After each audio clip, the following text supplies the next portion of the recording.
A nice story told by the acclaimed Jeff Daniels, who's proud to call Michigan his home state. Packers and Lions about to get it underway. Mike McCarthy, who won Super Bowl 45, Green Bay, joining Lombardi and Holmgren as Super Bowl winning coaches for the Packers. And you saw Jim Caldwell, who won an AFC championship at Indianapolis, took that team to Super Bowl 44, where they were defeated by the New Orleans Saints. Now back to receive the kick here, Janis, who has broken off two big returns the last two games, a 70-yarder and a 64-yarder. Now will he get the chance, because Sam Martin last week, 8 kickoffs, 8 touchbacks. This will be returnable. So Janis from about 3, maybe 4 deep, comes up 2 yards shy of the 20, and that's where we'll bring out Aaron Rodgers.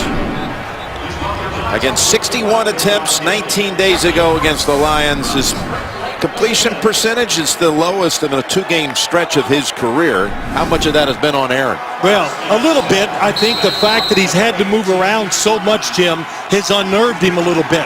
The receivers, we're going to talk about it all night, show it all night. Can they find ways to get open quickly so Aaron Rodgers can deliver the football on time? They've got Cobb in a slot to the left. Adams down at the near side, who caught 10 balls in the first matchup. Starks starts at running back, and he rips off a nice run of about 6, and he actually kind of favored that right side, which has 2 backups in tonight. Lane Taylor for TJ Lang, who's out with a shoulder, and Don Barclay, who comes on at right tackle for Bulaga, who's out with an ankle.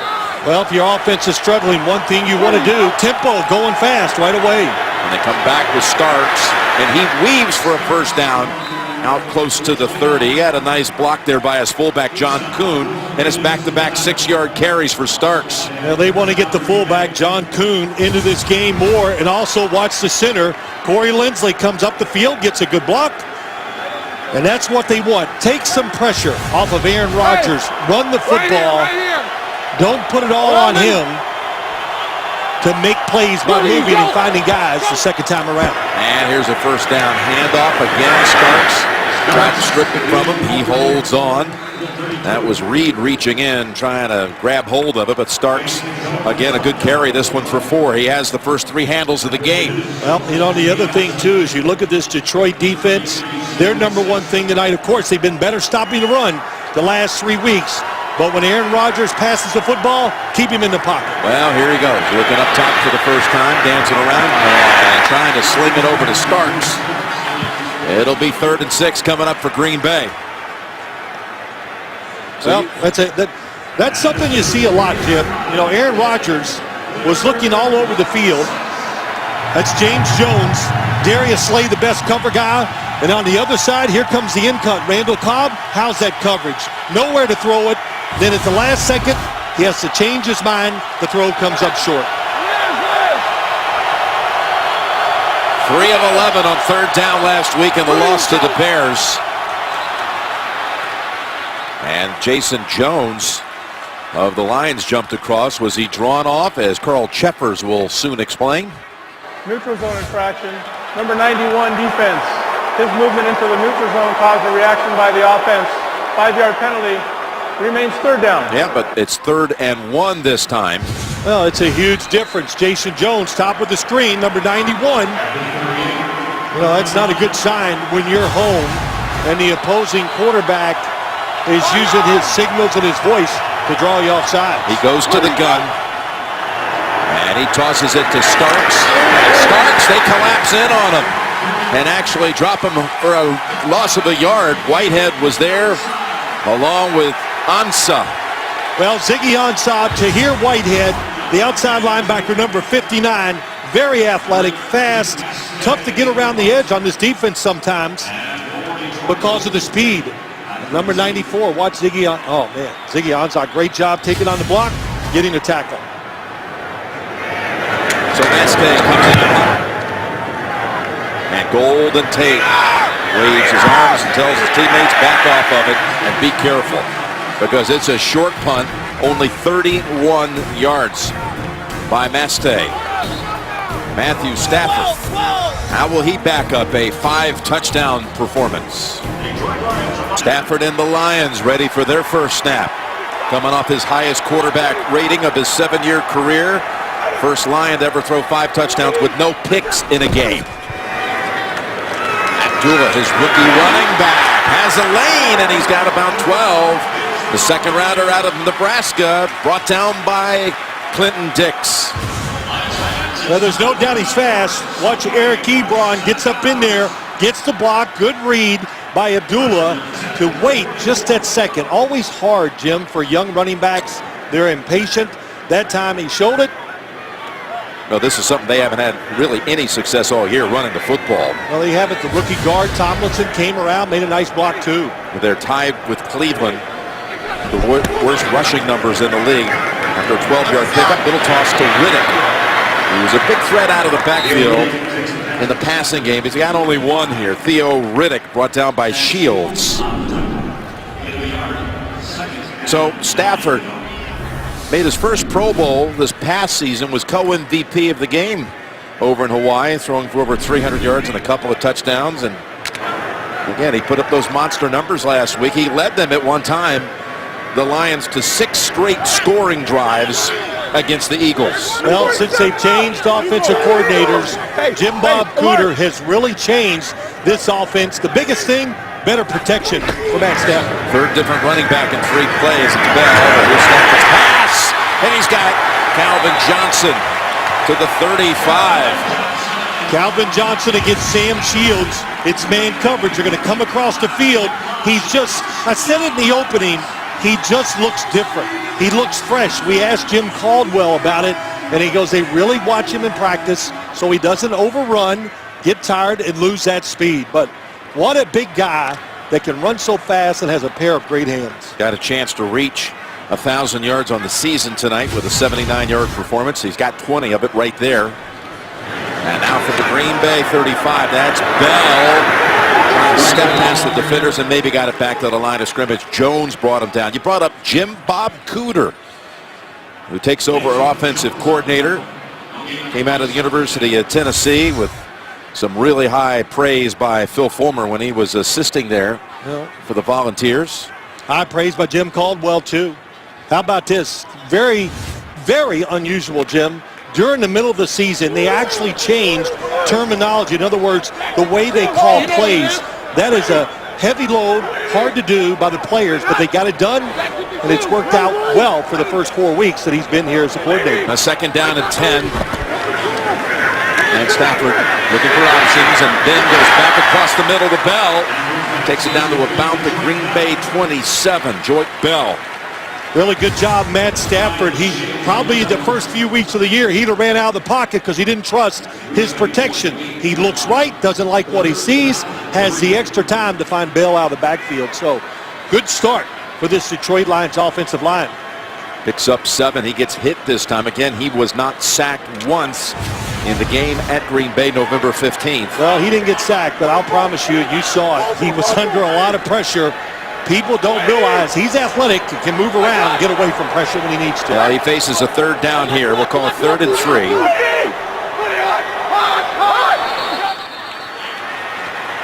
And they failed to snap it in time.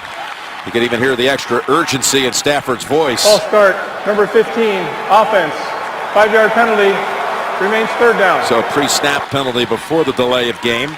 Never miss a moment of football action with the CBS Sports app. Every play and score, every game and every highlight, right as they happen. Download the CBS Sports app now, cbssports.com/mobile. So the home team has already been hit with 2 pre-snap penalties in the first 5.5 minutes. And Caldwell and company face a 3rd and 8 now. You can see this Green Bay defense moves around as much as any defense in the league, trying to disguise what they're doing. Here's Stafford in traffic, and it's incomplete. Going for Calvin. Yeah, bad read. That time by Matthew Stafford, right down the middle of the field. Calvin Johnson covered, and also watch Casey Hayward, 29, top of your screen. He reads it, and if the ball wasn't tipped, he was going to get an interception. Well, Calvin Johnson's the one who got his hands on it. Yeah, he actually had a chance to make that grab. Instead now, 51-yard field goal attempt from Matt Prater. He's long of the year, 52. He's within a yard of that. He's been under the weather all week. Missed practice. He has not missed this year. And that streak continues. 15 out of 15 in the field goal department. Kickers can't get sick. You got to get out there and play. That's there right. NFL Thursday Night Football is sponsored by Cricket Wireless. Something to smile about. Fruit of the Loom. They test their products so you know they work. And by Wendy's. This was Tuesday. About 40 Lions players and their families spent time with some local children from Orchard's Children's Services. Took them to a local department store and helped them purchase gifts for the holiday season. Good for the Lions. There's Joyke Bell. Jim Nance, Phil Simms, Tracy Wolfson, and Mike Carey in the booth with us as well. The Lions put up a field goal on their first possession of the game. Sam Martin handles the kickoff chores again. And like what he did every time last week, this time, unlike the opening kickoff, he's got the touchback. Two of the best throwers in the game, Rodgers, Stafford, in a key game for both sides. Only 2 episodes to go before the finale tomorrow on CBS. Will this season's winningest team stumble and lose it all? All new Amazing Race tomorrow at 8, 7 Central, only CBS. They bring in a different receiving group. They bring in Janis and Abidaris along with Cobb. And on first down, they dump it off here. Starks. And look at him slip to a tackle and weave his way all the way to the Detroit 47, a gain of 33, but there is a penalty marker down. First thing you want to do against Green Bay's offense, keep Aaron Rodgers in the pocket. The second, to me, is the screen game. It's been lethal. Personal foul, face mask, number 71 offense. Half the distance to the goal. Repeat first down. That's on Josh Sitton, the left guard. Wipes out a huge gain for the Packers. Well, brought everybody up. Number 71 down the field against Tahir Whitehead. Grabs the face mask. Good call. But that screen was probably the number 1 producing play for Green Bay the last couple weeks.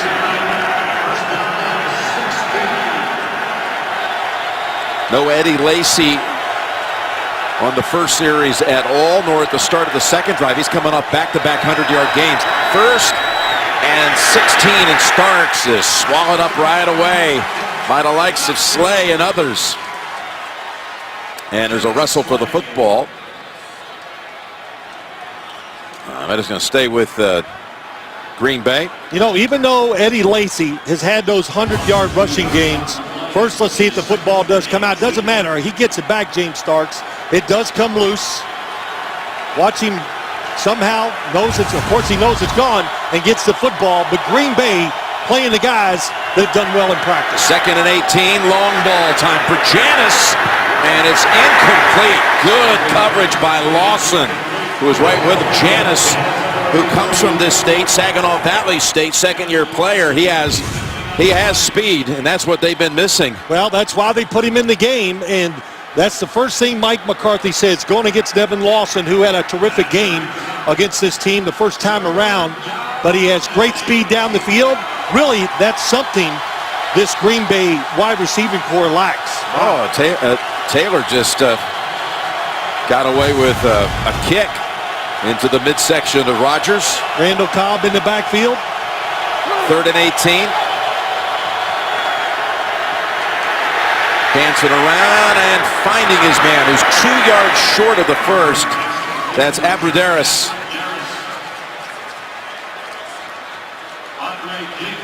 Really good job knowing the situation there, Jim. They let him go across the field, Abradaris, knowing where the first down marker was, and then making the tackle. Bottom of your screen, coming all the way across. Aaron Rodgers took a chance and waited for that deep end cut. Perello, the tight end, was open, turned it down, trying to get the first down the field.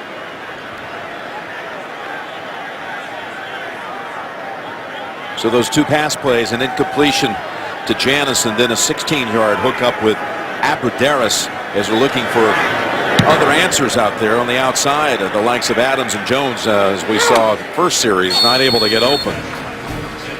And it's Golden Tate with the fair catch after a 48-yard boot this time. NFL Thursday Night Football is sponsored by Nationwide. Nationwide is on your side. And by Bud Light, the official beer sponsor of the NFL. The transcending sculpture in Hart Plaza along the Detroit River. Guess who we have here tonight? That is Jason Day, the PGA champion, who set that all-time record at Whistling Straits in August. The lowest score ever in relation to par to win a major. Taken in the game. Here's a first down handoff. And Abdullah is unable to bounce outside. He tried to make that cut. Loss of 3.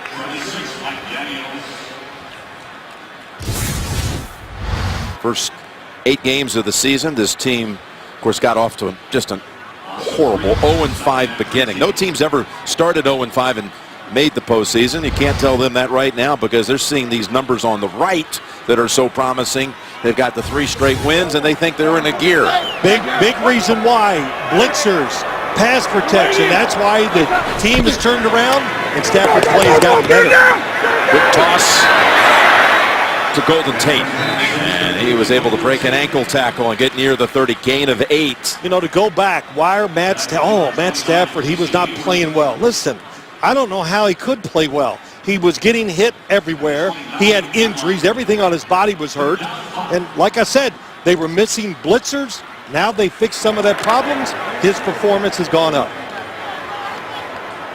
It's pretty simple usually in the NFL. When a quarterback gets hot, it means he has good pass protection. He also got hit pretty heavily the first couple of weeks.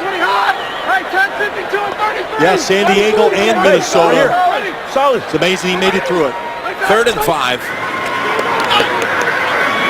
That'll pick up the first. Tate able to get the separation. Got away from Joe Thomas for 12.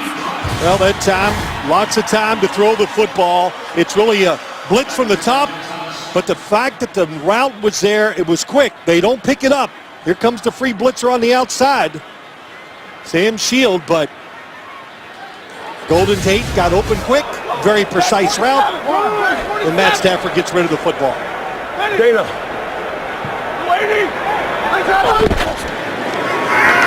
They fake into the line. Stafford getting extra time and now taken off. For a big gain, he got tripped up from behind, but not until he picked up the first 12-yard scramble. You know, we said that the first drive, that you just don't realize when you watch Matt Stafford, everybody always talks about his arm, but he moves around very well, and he does this, which we see more and more by all the quarterbacks taking advantage of the opportunity to run, the coverage on the outside.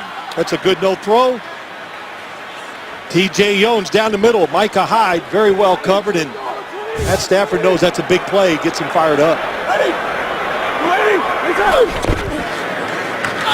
Here's a first down run, wide open field it is for Abdullah, into the secondary and beyond to the 10.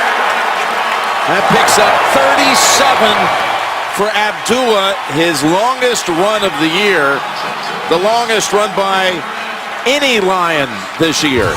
Well, you know, Jim, when you do a lot on defense, you get guys going opposite ways, and then you watch right up the middle, good trap. Burton gets the block, but sometimes they miss an assignment when you talk about this Green Bay defense. They can be great, stop the run, then they give up a big running play. Case in point, Todd Gurley, St. Louis Rams, had a few big runs against his defense. This is Abdullah for a couple more. He had 63 on the ground against the Eagles, and believe it or not, that was the biggest rushing performance by any Lion running back this year, just 63. He's almost got that here in the first quarter. By the way, next Thursday night only on NFL Network, Vikings take on the Cardinals. This is just a huge game. The 2nd and 3rd seeds at the moment in the NFC. They'll meet next Thursday only on NFL Network. Minnesota, the top rushing team in the league. Arizona, the top scoring team. A big one coming your way next Thursday night. Again, only NFL Network.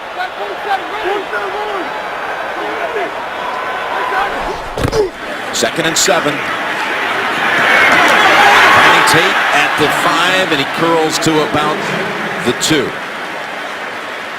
You know, the one thing as I watch this game, slow start by the Packers, really on both sides of the football. And the first thing Mike McCarthy said to us when he came in, we talked to him last night, boy, I got a tired, beat-up football team. Hard to even get enough guys to go out and practice against each other during the week. And we kind of see that right now. Not a lot of energy, a couple blown assignments. Detroit knocking at the door again. But again, both teams coming off a Thursday game last week. Not a quick turnaround. Here's the 3rd and 2 to the end zone. And Ebron has it for the touchdown. Well, we said it. When you do a lot on defense, you get caught making mistakes. And nobody this time is covering Ebron, the tight end. And Matt Stafford saw it the whole way. Here's the tight. Look at that, Jim. You got it. Somebody's got to be the quarterback and go, hey, we need another guy over here to help cover the tight end. So I'll tell you who else saw it. Running down the sideline, trying to get a timeout, trying to get the officials' attention was Mike McCarthy, and they didn't see him. So Stafford takes advantage. And Eric Ebron with his 4th touchdown of the year. Prater adds the extra point. Well, you're talking Green Bay is the leading scoring first quarter team in the NFL. But their opponent tonight, the Lions, have put up 10 here in the first.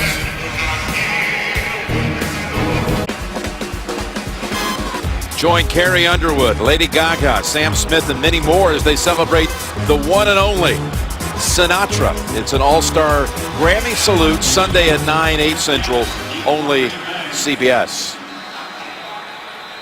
And you know why they're celebrating Sinatra. Next week would have marked his 100th birthday. Oh, there you go. The chairman of the board. And this kick, 5 yards beyond the end line. Well, when you're a quarterback, you look on the field and say, oh, nobody's covering the tight end. He goes into a quick panic. Look at him. Looking at Eric Ebron. Man, that was a great job by him seeing it. Terrible job by the Packers defense. Well, what about the Packers offense, though? Well, we'll see. They haven't done anything either so far. No, they haven't. You know, the thing that we said in the opening has held true here a little bit already. The Detroit Lions said, we're a lot better team now than we were 3 weeks ago when Green Bay saw us up there. Boy, there's Eddie Lacy, almost lost the handle. His first action picks up a couple. They've had Eddie running these last 2 games, much what everyone expected coming into the season. Of course, he had this nagging ankle injury most of the year. In fact, he even set out the first Lion game 3 weeks ago with a groin.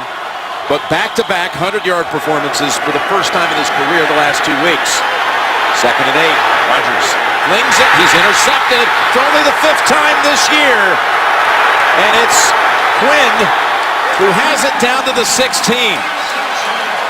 Intended for James Jones, and Glover Quinn playing in his 96th straight game. He was questionable all week with an ankle. He said, I'm not going to miss this game, and he comes out and gets a first quarter pick. Good job by Aaron Rodgers getting out of the pocket. And here's what I've noticed the last few weeks. Usually that is a guaranteed slam dunk. He never misses it. But I don't know if it's the pressure, but on the move, he's missed a few receivers in the last 2 weeks. And that was a big miss. Down the middle, missing high, always leads to an interception. Certainly looked like it was a catchable ball. I know he's really jumping up for it. Barkley just...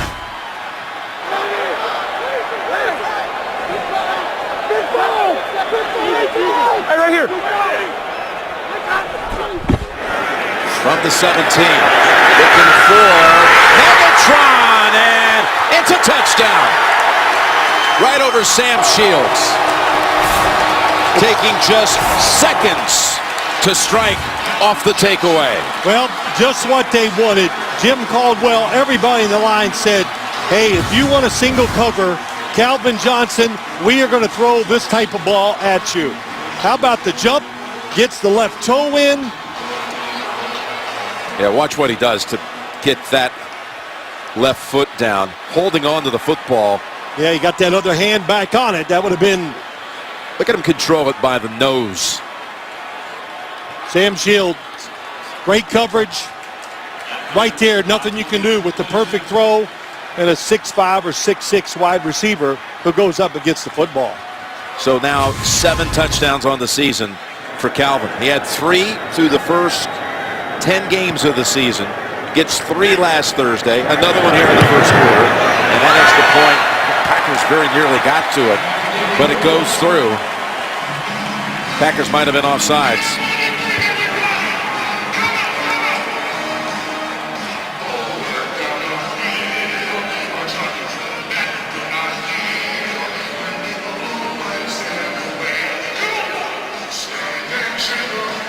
On the extra point, offside, number 29, defense. That 5-yard penalty will be added to the kickoff. 2 Matthew Stafford touchdown passes in a 48-second span.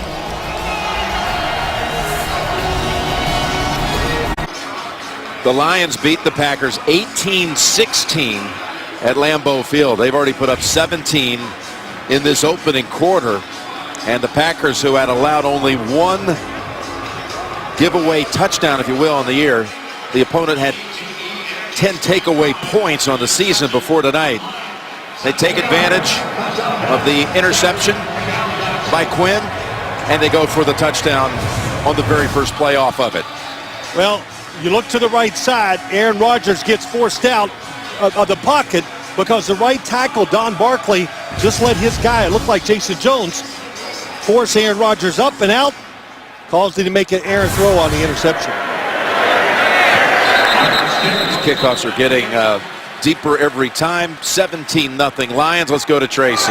Well, you mentioned it, 17-0 Lions, and that's what prompted an impromptu meeting on the sideline. It was called over by John Kuhn. He gathered over the whole offense, and he pointed to the scoreboard, and you can just tell exactly what he was saying. He was talking about the score and how much time into the game it is already, and how down they are, and how they need to get back into this one quickly, Jim.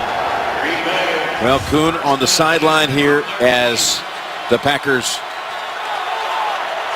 off the touchback at the 20. Rodgers had not thrown an interception in a stretch against the Lions that was for more than 5 games. 5 games and a couple of quarters.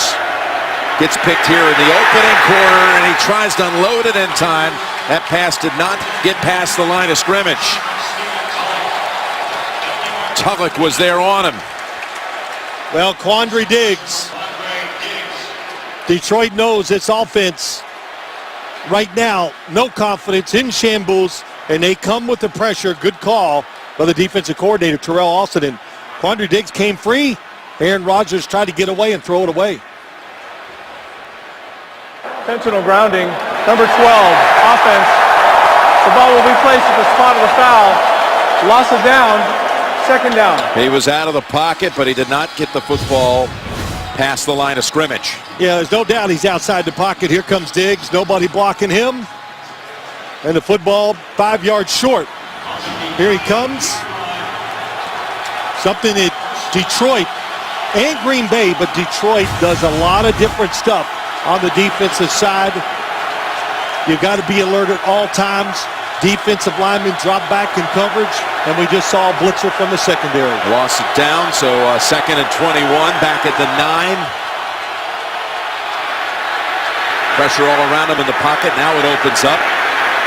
Somebody open. He's looking for him. And that's incomplete. That was Rodgers, but a flag is out. Abdul Kudus on the coverage. Aaron Rodgers looked about 4 times to his left. I think he was looking at Devontae Adams, and he never got open. And finally, he looked to the right side and saw Richard Rodgers running deep down the field. Pass interference, number 52, defense. Ball will be placed at the spot of the foul. Automatic 1st down. I'm sure they meant 42.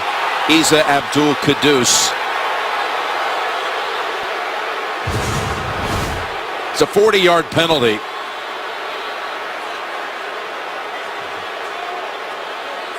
And that's on Caduce, not on Rodgers. Mike Carey. Yeah, no, that was a foul by Short. The ball's in the air. Even though he turned back, he ran right into the receiver. That's DPI all the time. Okay. Brings the ball to the 49, from the 9 to the 49. They go draw. Lacey stuffed. And Caduce, who just got penalized, Abdul Caduce, comes up and makes the tackle, loss of 1. Well, you saw who was in the backfield that time, did you? Big number 92, Haloti Ngata. There's a reason why this run defense has gotten better, Jim, the last couple of weeks. He is healthy. You got to double team him, otherwise he will disrupt your run game. Final seconds of the first quarter. And 2nd and 11 for Green Bay.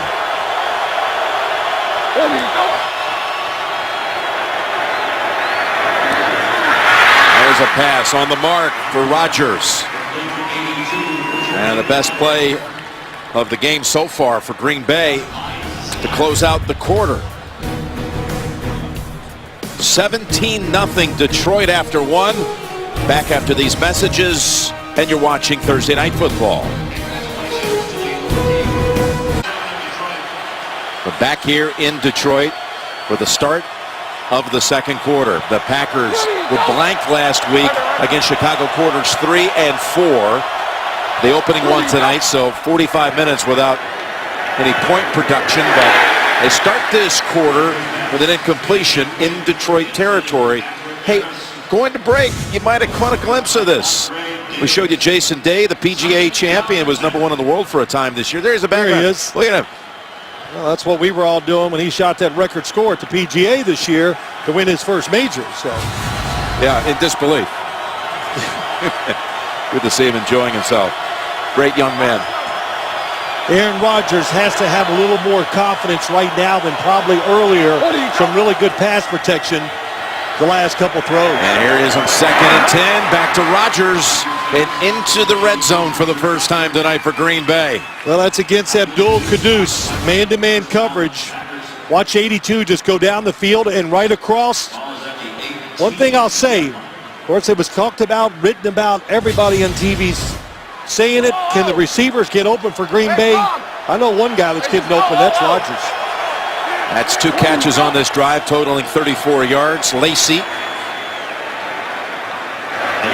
And his first 3 carries haven't generated much. 3 carries for a couple yards. Saturday, the best game for the best conference, is the biggest one of the year in the SEC. The SEC championship game, Florida and Alabama on CBS, all beginning with CBS College Football Championship Saturday and college football today. A couple Alabama guys, Lacey and Clinton Dix. They'll be watching that game. Carrillo was in on the field. Tight end for the Packers, number 80. 2nd and 8.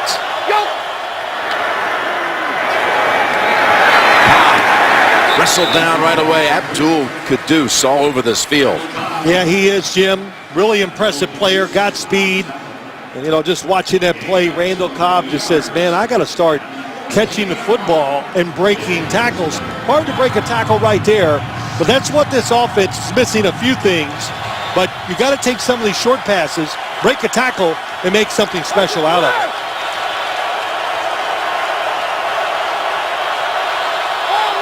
Third and 6.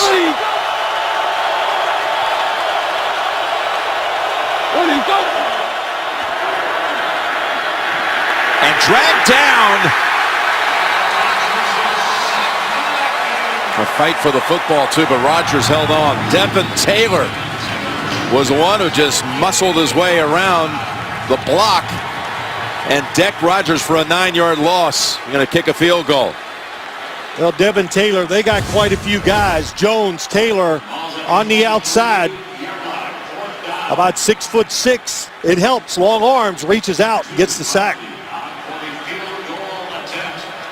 And since Aaron Rodgers is in the pocket, Jim, there's no such thing as a horse collar, even though he gets him by the jersey. 41-yard attempt coming up. Mason Crosby. Crosby's kick. Off the upright, no good.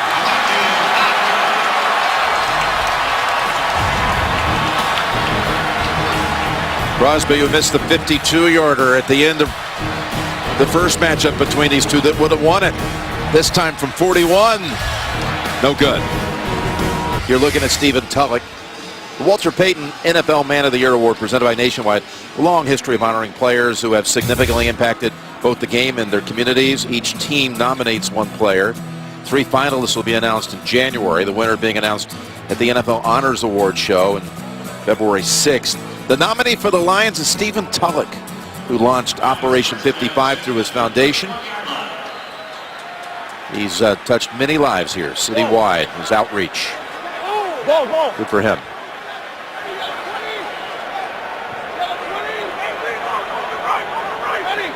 Abdullah shifts back alongside Stafford and cradles it out to about the 35. Stafford so far 8 out of 9, 73 yards, and a pair of touchdown tosses. Well, first it's being alert, seeing an uncovered tight end, really a huge mistake, which we talked about. Scan the field, see everything, and of course he's looking right down the middle here, Jim. He knows he has 81. Calvin Johnson one-on-one, and that's an automatic for this offense. They see those type of situations, especially now. The offensive line better. Calvin Johnson run as fast as I've ever seen him. They're going to throw it down the field. Yeah, former #1 overall pick throwing to a former #2 overall pick on that second touchdown. And that's incomplete, wide of the mark for Abdullah. We talked about it a little bit, this offense. They changed the terminology. But I think the other thing is they got rid of all the little mistakes, like wide receivers. If you're supposed to run 10 yards, don't run 8, don't run 12, run 10. And they've gotten much more precise. Everybody held accountable, and that's why the offense has performed not great, but better than it was before. Face a 3rd and 6.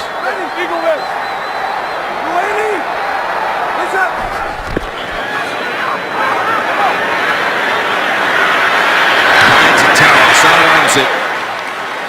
Trying to connect with Corey Fuller, and the Green Bay defense has a stop. That's Rollins knocking it down. It's Green Bay defense, they can cover 2. Good protection from Matthew Stafford. He looked at everybody. But Quentin Rollins, high draft pick, did a great job on Fuller. First punt coming up for the Lions after scores on their first 3 possessions. Sam Martin, 3rd-year player out of Appalachian State. Micah Hyde steps up and struggles, but gets there to make the fair catch. This NFC North right now is led by the Minnesota Vikings. How about this division? The Packers undefeated there the first month and a half, looked to be in control of things, while the Lions were winless through their first 5. Then the Vikings caught fire, their surge, the Packers slide, moved Minnesota into first by week 10, and there you see it, game up. Minnesota over Green Bay, even though Green Bay 2 weeks ago beat them at the Vikings home field. Well, there's just no easy outs. Look at the first 4 possession of Green Bay's offense. But, hey, Jim, the Chicago Bears, the Detroit Lions, off to bad starts. It's typical. We write them off, and look how they played of late very well. Rodgers able to just flip it to starts to the 30. Well, the Lions, they have some good pass rushers. How do you slow pass rushers down? Draws and screens. A little flip by Aaron Rodgers, like a shovel pass almost.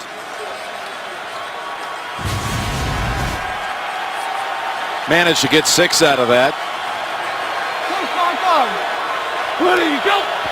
Cobb moves over to the other side, and back starts. He tripped off of his own lineman there. Tripped off the back heel of Barkley. And now the Packers will face third and about 7. Well, they faked the reverse. They're trying some things. We've seen some different personnel go in there. But Haloti Ngata, how about that? Just drives the offensive lineman back in the backfield, and that's what James Starks trips over.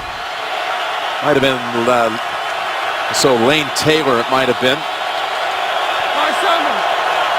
3rd and 7. Packers trying to get something going. And Rodgers loses the football. Lindsley is able to fall on it. Again, it was Taylor who got to Rodgers. And Corey Lindsley, who was out last week with an ankle, back in there today, smartly able to fall on it. Going to have to help out the right tackle. There's no question. Don Barclay, he's a backup. They're missing their two starters. You talked about it. Brian Bulaga, TJ Lang, the right guard. So you change your formations, keep somebody in there, give Aaron Rodgers a little more time. Well, they've sacked him now on his last 2 third-down situations. Both times Taylor. Maste's punt to Tate. Fakes right, flag down, goes left. And Kuhn is the one who ends it at the 35 after a 52-yard boot. I don't know what to make of this, really. Is Detroit, is it real, or is Green Bay just going downhill as a football team? We've seen them lose these games of late. And off the bad start here. Holding number 10 of receiving team. 10-yard penalty. First down, timeout. Devin Taylor has gotten to Rodgers twice. Very nearly got another takeaway for the Lion defense. NFL Thursday Night Football is sponsored by Mazda. Driving matters. Chick-fil-A. We didn't invent the chicken, just the chicken sandwich. And by Macy's. As you look at the facilities of Better Made Snack Foods, a Detroit icon for 85 years. Look, the Lions, they got to put all the chips on the table here, so to speak, their partner. There you go. They need to win out. They got to win out. They know it. They believe they can. The way they started here tonight. Yeah, looks like it. They look pretty good. They don't play a team, by the way. The next 4, their last 4, all those teams have losing records. They hand off to Abdullah for 1. Well, Jim, let's look at this. Matthew Stafford dropping back. Weeks 1 through 7, it was 12.5 yards. Now it's much shorter. Why is that? Well, they simplified things for the offensive line. They're pass protecting better. The routes by the receivers are crisper, more sure what they're doing. And the biggest thing, doing all that, Matthew Stafford throwing the football on time has really helped this offense out. Those numbers are next-gen stats. And, of course, this will generate a ruling. Guyon was across for Green Bay.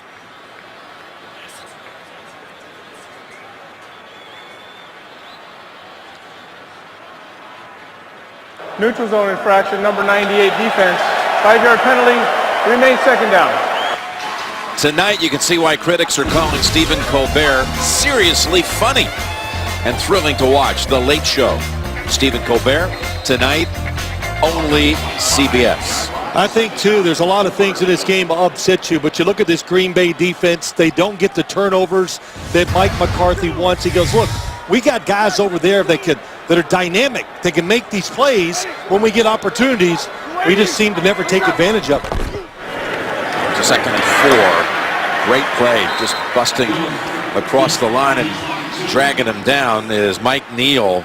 Yeah, you know, they got guys like Mike Neal coming off the outside, unblocked. Got to be a mistake by the offensive line or the tight end who just let him go. Yeah, untouched, loss of 3.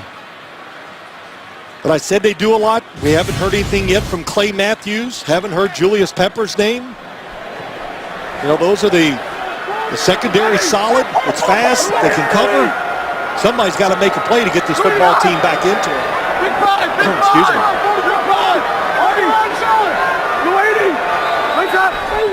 3rd and 7. As Matthews coming in. Stafford is sacked for the first time tonight. It's Micah Hyde coming up. Well, you said it. Matthew Stafford and Micah Hyde, a linebacker and a defensive back. They know how to change things up. Clay Matthews comes inside, and then the read by 33. Nobody to block him, so he comes in and gets the sack. Great job. So Hyde, after making the sack, drops back to receive this punt. Stafford's upset at some of his teammates as the Packers got to him for the first time tonight.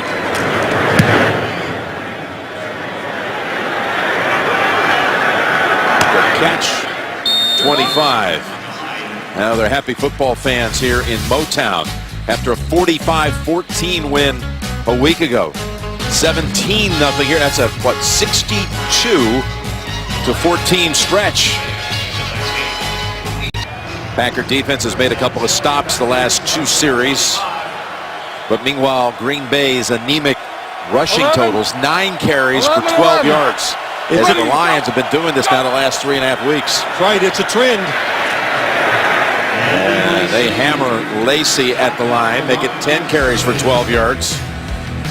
And what about Rodgers so far? Well, what kind of nights have been? It's been rough so far. Couldn't get rid of the football. Intentional grounding, overthrows when he gets outside the pocket, has somebody open. But to the right, we've talked about it, Devin Taylor a couple times. 3rd down, just overpowering Barkley to get the sack. Go. Ready, go. 2nd and 10. Give it to Cobb. Starters kept move, and he knew that Ansah was waiting for him, and Tulloch helped finish him off. Another loss of 1. Well, they've done it twice. The first time they faked the reverse. This time they run it on the outside. That's Ansah, makes him cut back. And boy, look how quick he is. Out, watch him turn and get back into the play. Last 3 games, they've held their opponents to under 70 yards rushing. And so far, the Lions have held the Packers to 11 yards on 11 of carries. 3rd and 11. And pass. Thrown in the direction of Cobb, but out comes the flag.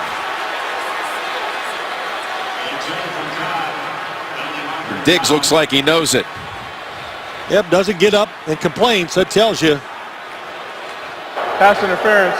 Number 28 defense. Automatic. 1st down. Quandre Diggs, 6th round rookie out of Texas, the younger brother of a former 1st round pick, Quentin Jammer. Pretty tough call. The other thing is Aaron Rodgers had time to make this pass because that time they helped Barkley, the right tackle. Hit Devin Taylor with the tight end. Gave him time to throw it down the field. Didn't see a whole lot there. I didn't either. 2nd pass interference call against the Lions. And that's the first catch of the night for Devontae Adams, who again had 10 in the first meeting with the Lions. So you look at this defense the last 3 games. Not a single opponent has scored 17 points in any of these last 3 weeks. Well, there's the big number. When you stop the running game, you let guys like Devin Taylor, Ziggy Ansah, all the rest able to rush the quarterback in a lot of known situations, and they've taken advantage of it.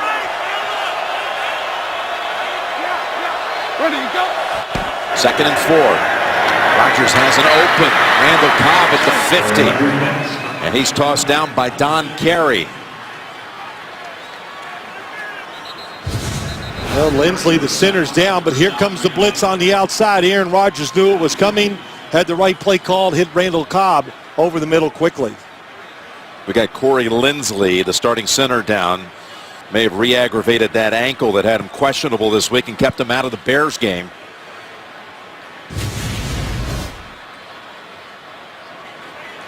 J.C. Tretter has already come onto the field. As Lindsley, the 2nd-year center out of Ohio State, gets some attention. NFL Thursday Night Football is sponsored by State Farm. Find your agent. It's at statefarm.com. And by Pennzoil Synthetics. Make the switch to Pennzoil Pure Plus Synthetics today. Here's some of the highlights of Berkeley High School Bears JV team.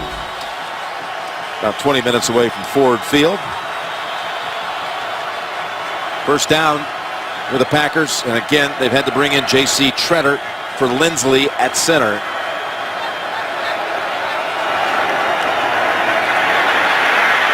And a flag is down as Rodgers throws it down the field. There's probably going to be a hold on Tretter, having just come into the game. He was tangled Number up with 73 Nata. offense. Yep. 10-yard penalty. Repeat 1st down. Well, this is tough for the Green Bay Packers. And Haloti Ngata, watch how fast he comes around, J.C. Treader. Maybe a little confusion, but how quick was the big guy? We talked about him in the run game. So I'm tugging on the jersey. Yep, saw that, but usually he just tries to overpower rushers. Good move at the line of scrimmage. Got the penalty. 10-yard step off, back to the 40. First and 20. Delay give. Lacey. No room. Once again, 5 carries for 4 yards for Lacey.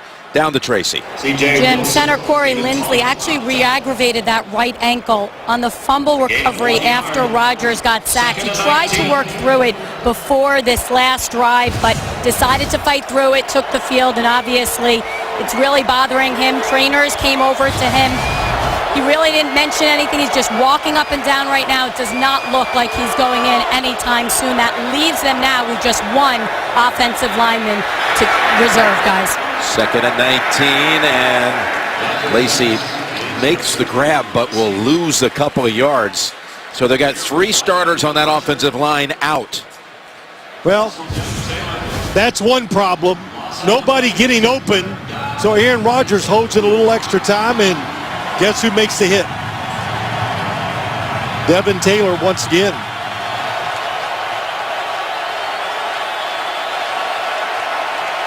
Grimaced as his head bounced off the surface. 3rd and 22.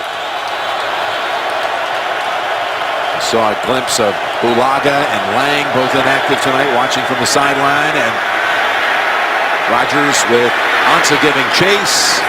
Just throws this one down the sidelines. And Jones was the intended target. Well, pass protection, we know that. But you see this too when you watch the Green Bay Packers. To the right side, watch down the field. You got 2 receivers going down there, and they almost run into each other. It's just a mess. Nothing for Aaron Rodgers to see. He moves, still nobody open, even after he gets outside the pocket. So now the Lions will get the football back, Phil, with 3 timeouts. A little more than 2.5 to play. And remember, they deferred at the start of the game. Just imagine if they could put together a drive here before halftime and then get the double up, get the first possession of the 3rd quarter. Already up 17. 42-yard net punt off the touchback. After the postgame on NFL Network, the moment Brett Favre walked away and the story behind his return to Green Bay.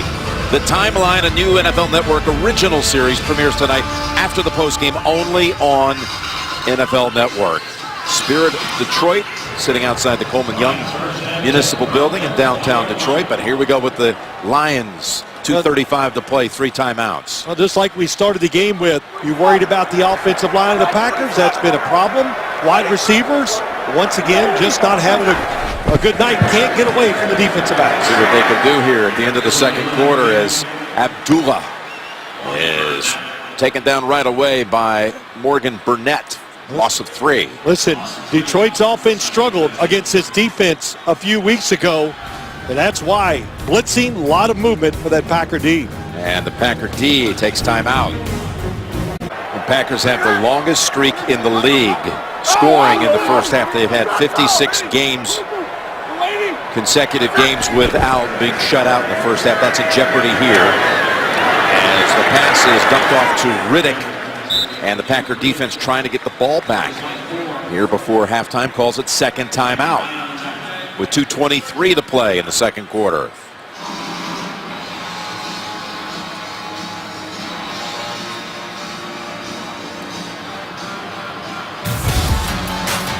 And here were some of the headlines early in the season. Cardinal centers, pathetic. Then the firings of the GM, the president, offensive coordinator. Went over to London and lost. But ever since they came back from Wembley Stadium in the game against Kansas City, 3 wins. Well, it was the biggest, smiling, most confident 4-7 team I've ever been around. So they believed the change. They needed it, and it's worked well.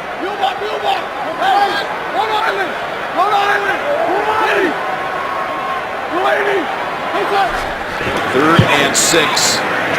Packers bring 5, and they get to Stafford. And he's upset again at his line. Clinton Dix this time. So they've sacked him twice, one by Hyde coming in from the secondary. This time Clinton Dix, and the Packers take their final timeout. On the outside, he beats Theo Riddick. You know, the first look, there was time to throw it down the field, but nobody was open. So Theo Riddick, he's not a big running back. He just gets overpowered for the sack. It's like he's yelling at maybe one of the receivers that time. Looking downfield. Yeah. Maybe confused about the route. Somebody ran the wrong one. That's why he had to hold it a little longer than he wanted to.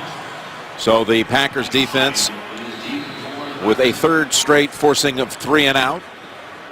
It's not like this, you know, we're saying all these nice things about this Detroit offense. They've taken advantage of a couple situations. Packer D coming through. Micah Hyde, who had a 55-yard punt return against the Lions at Lambeau last year, has to call another fair catch. 52-yard punt. Okay, coming up, JB, Dion, and Coach. Their first half thoughts. And who will be performing on the Pepsi Super Bowl 50 halftime show? That's going to be announced? Well, it was supposed to be a surprise. And I'm sure it is for still a few folks, but the last 4 or 5 hours, it's everywhere. It's cold outside, but here's the next play. Oh, inside. Oh, for the Packers from the 28. that's not a hint. No, of course not. Blatant. As Rodgers goes to Adams. And that'll bring it down to the 2-minute warning. All of that for a gain of 4. 2 minutes to go, second quarter. 17-0 Lions. Here at the 2-minute warning, while on the bench, one of the Packers doctors went up to Aaron Rodgers just to check on him after that hard hit he took on that last drive. He just brushed them off and said he's okay, went back out on the field. Jim? Tracy's got a 2nd and 6 with no timeouts here. Last 2 minutes of quarter 2. And now being chased out of the pocket. Turns it upfield. Hurdles near the first. Mark him a yard short. Well, he had to get out of the pocket. The pocket's collapsing. And what happened to this team, Jim, even when we did them early in the year, when he would get out of the pocket, the receivers could stop and get open. He made the throws. But what's happened over these last 4 or 5 weeks, everybody knows it. And once he gets out of the pocket, nobody gets open. I'm looking down the field. There's nothing, not even a chance to get a completion for Aaron Rodgers. They're 0 for 5 on 3rd down. 3rd and 1. Starks bouncing off the first hit and just manages to get back to the line of scrimmage as Abdul Quddus comes up to make the play. And the timeout's called by the Lions. Well, I'll tell you, well, what do you expect? There's just not much you can do. You have 3 backup offensive linemen in there.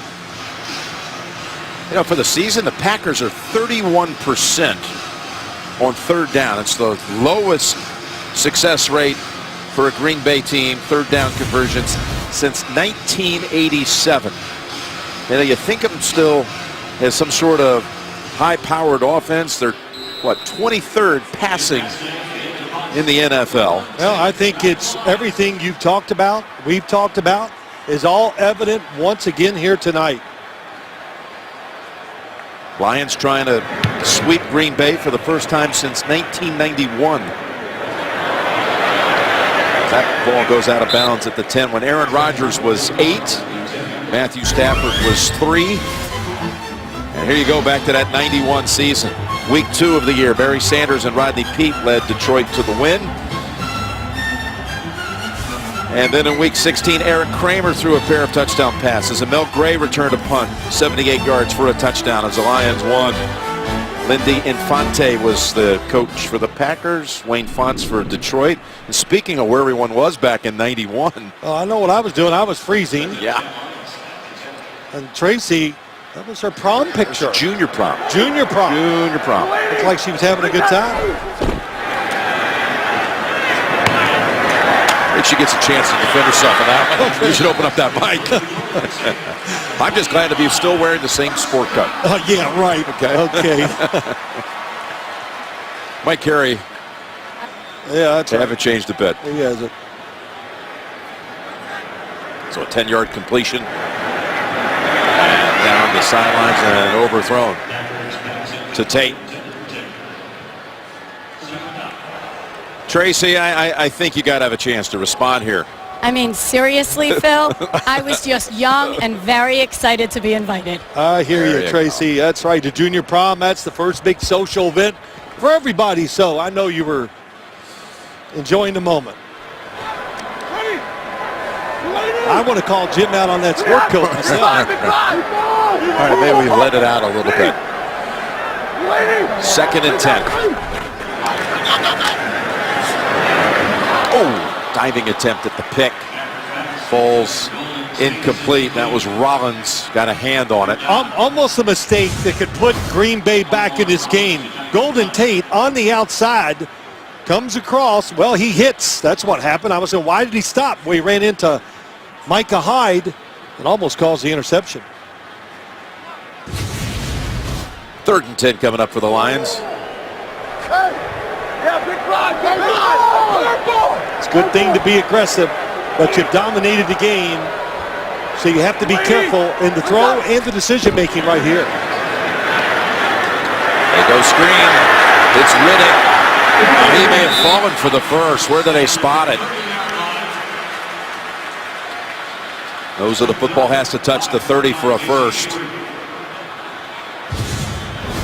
Well, they mark him just short. Really good call. No risk of an interception or a bad play. Well, yeah, that's a great mark, too. Yeah, He was great definitely spot. short of the first down. You know, the smart thing about going screen there is you pretty much ensure that ball's going to be caught, the clock's going to run. That's exactly right. Green Bay has no timeouts.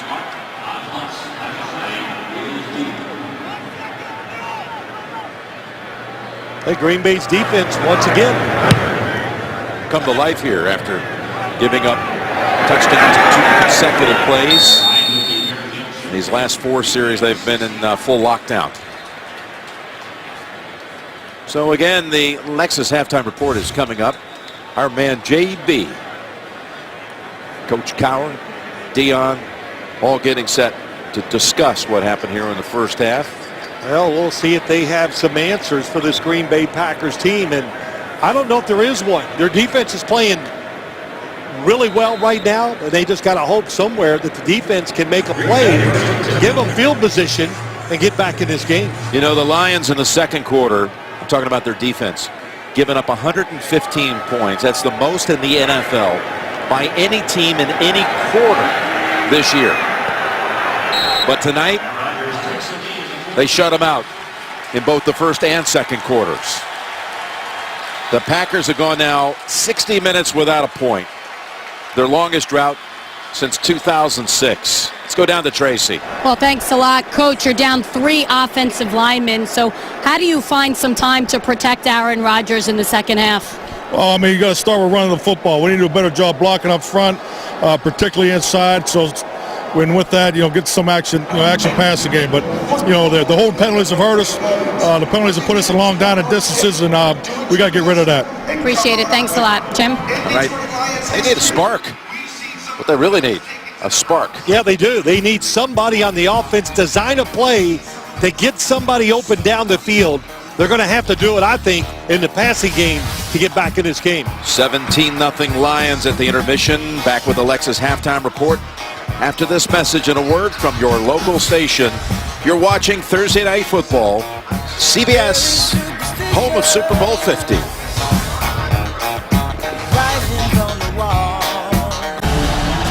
To the end zone, and Ebron has it. Rodgers links it, he's intercepted. Looking for Megatron, touchdown. We actually just had the first game of the year that featured a scoreless second quarter for both sides. Okay. All 17 for the Lions. Coming in the first 15 minutes, the 2 Stafford touchdown passes. And hey, let's double check this highlight from the first half presented by State Farm. Stafford to Calvin Johnson right over Sam Shields.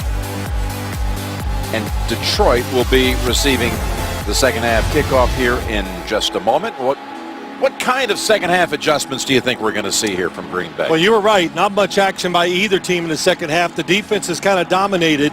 You know, how does Green Bay get back into the game? A couple ways to do it. The defense, get a turnover. Special teams, can you return one? Can you make a play?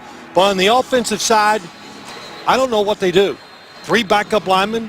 How do you create? How do you run the ball consistently when you have 3 backup linemen in there? So it's going to be tough for the Green Bay offense. Show you the first half numbers in this one. Total yards, 78 for the Packers.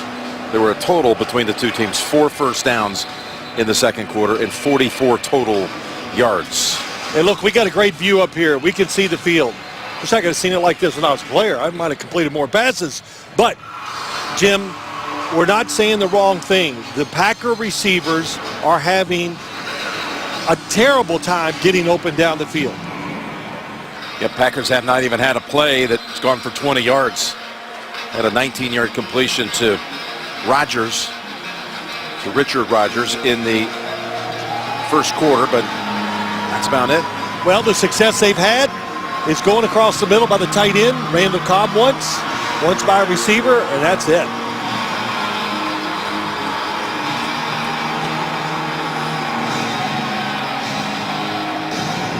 But, you know, the thing that has to give you hope for Green Bay, we've said it a few times, when they played up in Green Bay a few weeks ago, the Green Bay defense did a really good job against this Detroit offense, had opportunities to get turnovers, just didn't get it done.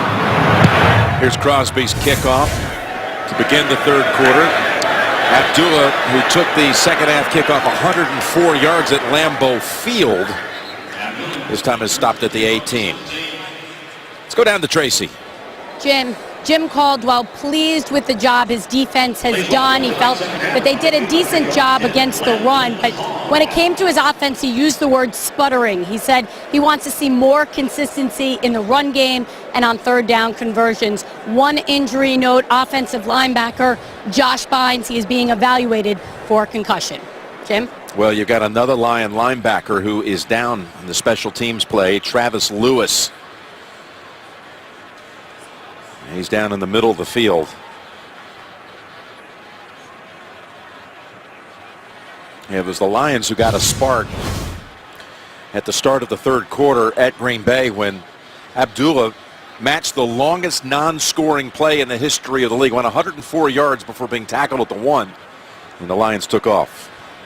The fourth-year linebacker out of Oklahoma, Travis Lewis, shaken up and hobbling on the Lions sideline as we have the first snap, quarter 3, 17-0 Detroit.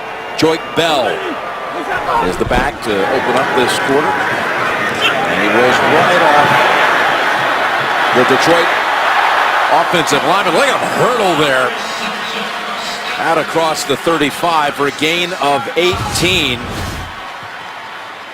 Well, watch the left guard. Tomlinson, number 72, goes down the field, gets Clay Matthews. That's what you do on a screen as an offensive lineman.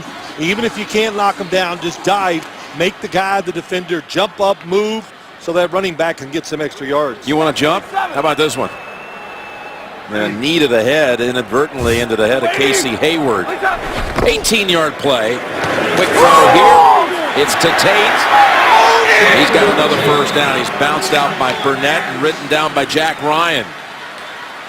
Well, it's all up to the quarterback that time. Read it, whether to hand it off or throw the screen.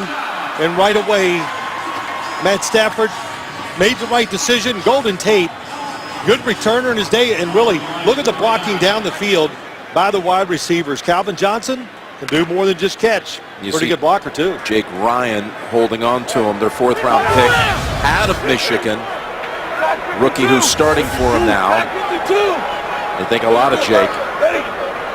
And what do you say to Mike McCarthy? Born to be a Packer.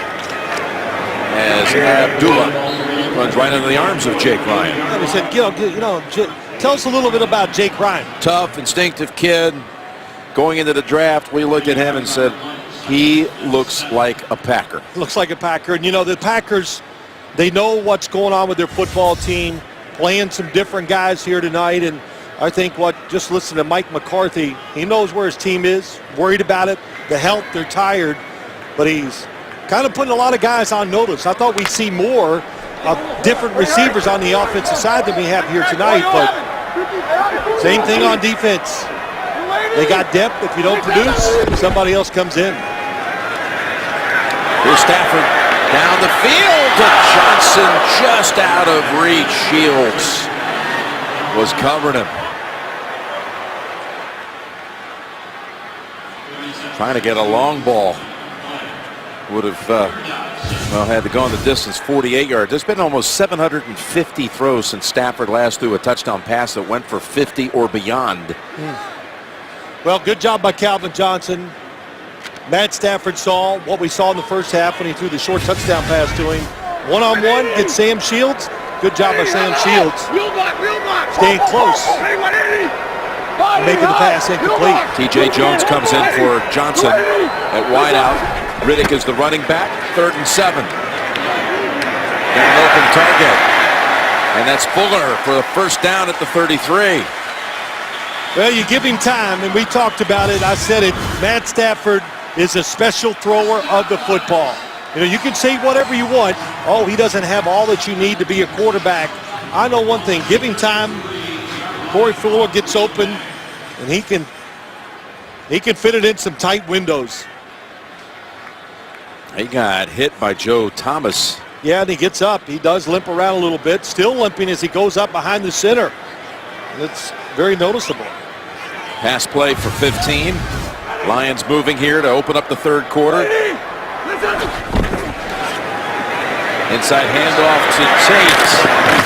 And good job at coming off the block by Clinton Dix. Holds him to 3. Most pass yards all time per game. 259 per game. Matt Ryan, he's on the list. Got to have played 75 games. Kurt Warner, Peyton's there at 271. Breeze at 279 and just a fraction ahead at 280.2. Matthew Stafford, that's number 1 all time. Well, look, I said it many times. Every time we do a game, I marvel at his throwing ability. He'll never get the credit or the acclaim that he wants until they get to the playoffs, win some big games. 2nd and 7. That's Tate. And the spot looks like it's good enough for the first. I say these things about Matt Stafford, and here's why, too, Jim. Because when the team was losing, I watched a lot of their games. I wasn't going, oh, wow, the quarterback's playing bad. You saw all the other problems. They couldn't stop the run. They couldn't protect Matthew Stafford. So, it's the first thing we always say when a team loses. Well, they got to change the quarterback. We need something different. We got to have Tom Brady. How many teams in the league would like to have this guy? Well, a lot. Yep. I know one team that's really happy and one coach. Jim Caldwell loves the fact that he has him as his quarterback. He had an outstanding year last year, and they're back on track this year. And they're back with a first down. And across the middle to go. He was trying to find Johnson again.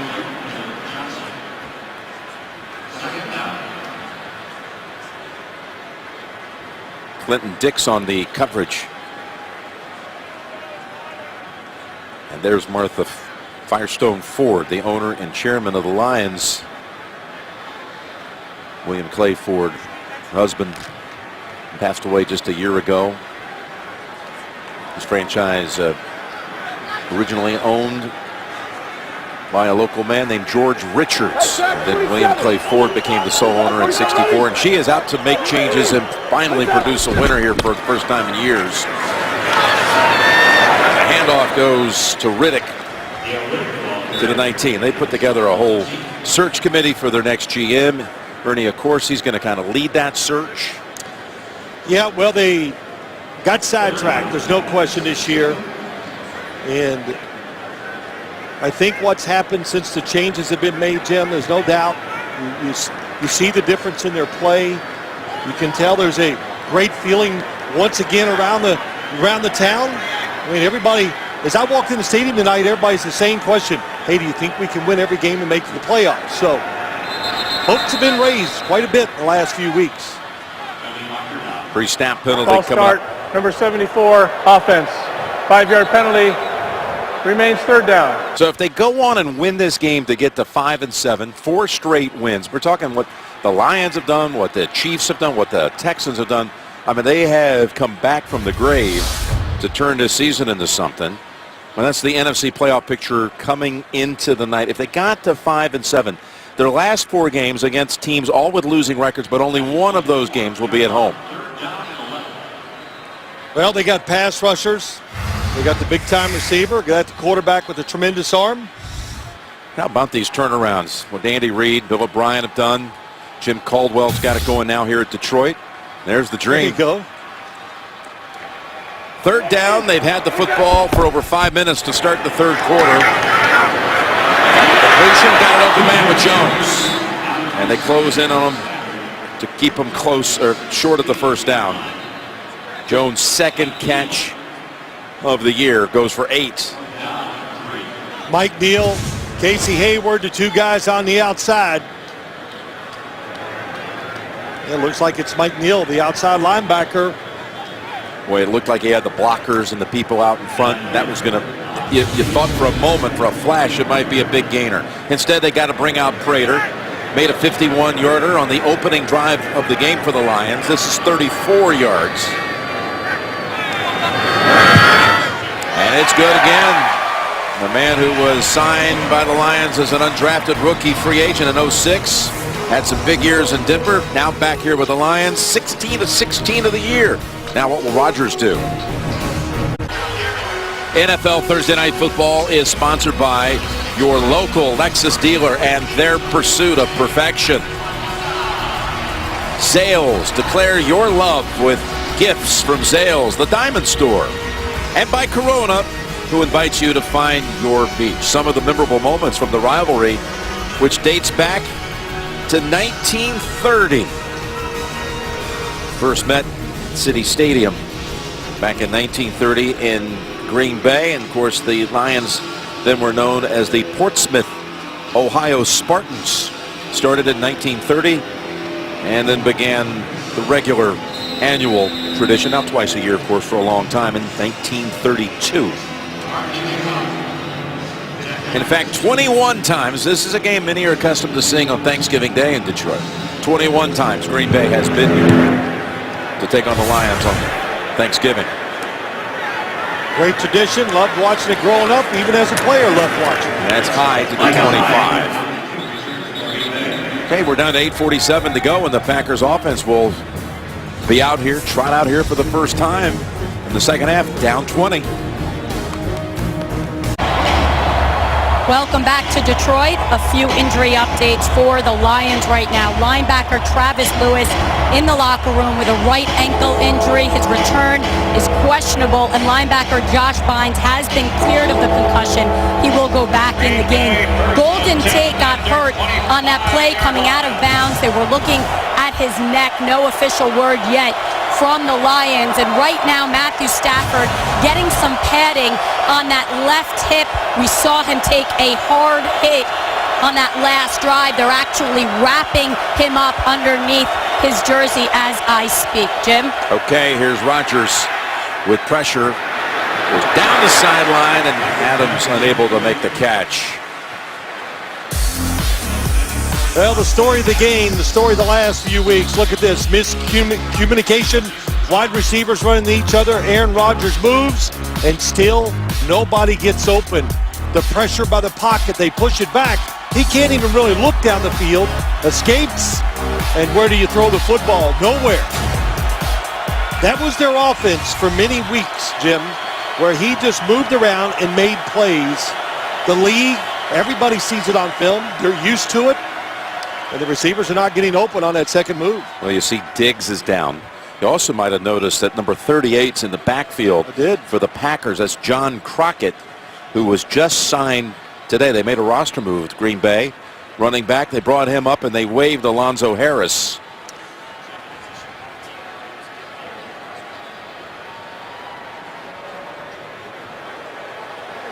NFL fans, order your holiday gifts from NFLshop.com today and get a special discount at the official store of the NFL, NFLshop.com.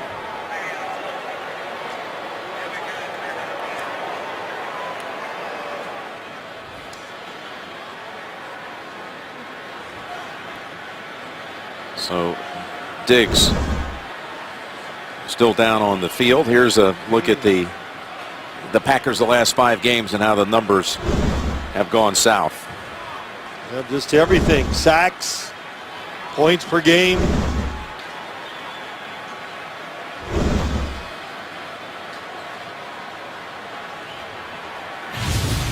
You know, it's like Mike McCarthy said. Until we talked about it, the team, yeah, they're beat up. Of course, right now, missing 3 starting offensive linemen. He's looking for answers, trying to put different people in there, just like John Crockett right now at running back. Well, here he is, Crockett. First carry, no gain. You know, he's just trying to do something to get some life. Somebody make a play. And that's all he complained about last night. My gosh, we get one-on-ones all the time, everywhere, and we're not physical enough as wide receivers to get open and get away from tight coverage on the outside. So we've seen him play Jeff Janis, Abradaris. Well, he's back to his starting group of Jones and Cobb and Adams. Kuhn is the running back. 3rd and 10, stepping up and throws on the run, and he's got Rodgers. And a wiggle by the tight end down to the Detroit 48. Well, this is the offense that we saw that really got them off to the great start. Yeah, they made plays, but it was this. It's a blitz. Nice pickup. Kuhn does a good job of getting in there, and Aaron Rodgers on the move. Finally see somebody break away down the field. This was the longest play of the night for Green Bay, Phil, 26. The only success they're having throwing the football so far is over the middle. Nothing to the sidelines.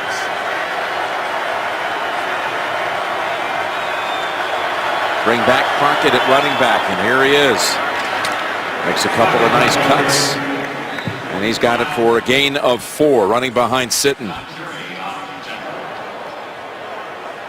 I think that's why we're seeing Crockett in the game. Just the fact that, just look at him, boy, he is energetic. Back there is twitchy. You know, he's excited about getting this chance. Give him another chance. And there he goes inside the 40 and down to the 32 for a first down. Well, good job inside. J.C. Treader, the center. It's picked up 12. We got another Lion down on the field. Diggs was taken, by the way, to the locker room. And now you got Don Carey, who had a fumble return for a touchdown here against Green Bay last year.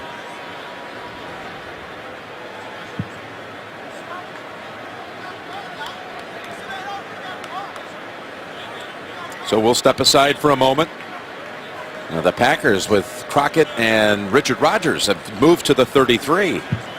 Don Carey was able to walk to the Lions bench. The Packers have a first down on their first possession of the second half at the Detroit 33. James Starks is coming at running back.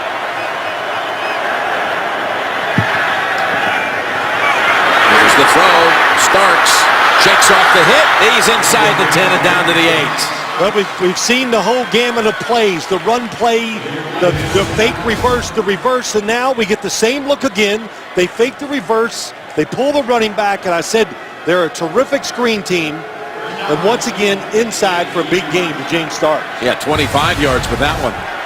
Score here, and you change this game around. That will put pressure back on that Detroit offense and give that Green Bay defense a chance for a turnover. Here's the handoff to Starks. The ball is fumbled into the end zone and fallen on by Cobb for a touchdown. Randall Cobb recovers it. It goes flying out of the hands of James Starks, and Cobb is right in the area alone for the recovery and the score.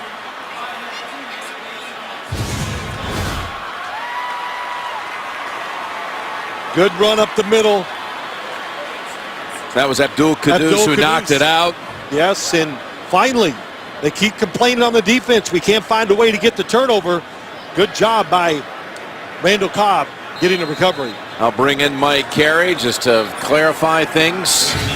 Yes, that's a legal recovery because it's not a fourth down play. Had it been fourth down, the ball would be brought back to the spot of the fumble. And that scoreless drought ends at 69 minutes and 16 seconds.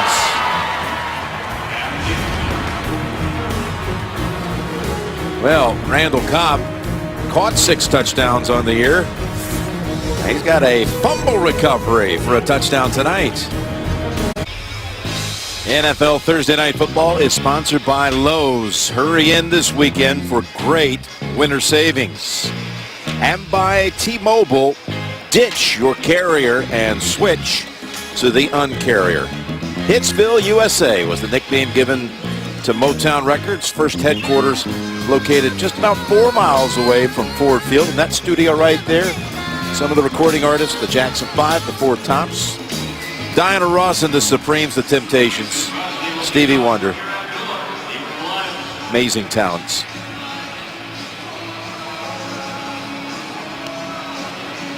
Well, let's see if that fumble recovery sparks his defense, which has been playing well. But the one thing that Detroit is doing to protect its offensive line, to take advantage of tight coverage down the field, that opening drive of the second half, that'll slow a defense down. All the screens to the running back, outside to Golden Tate.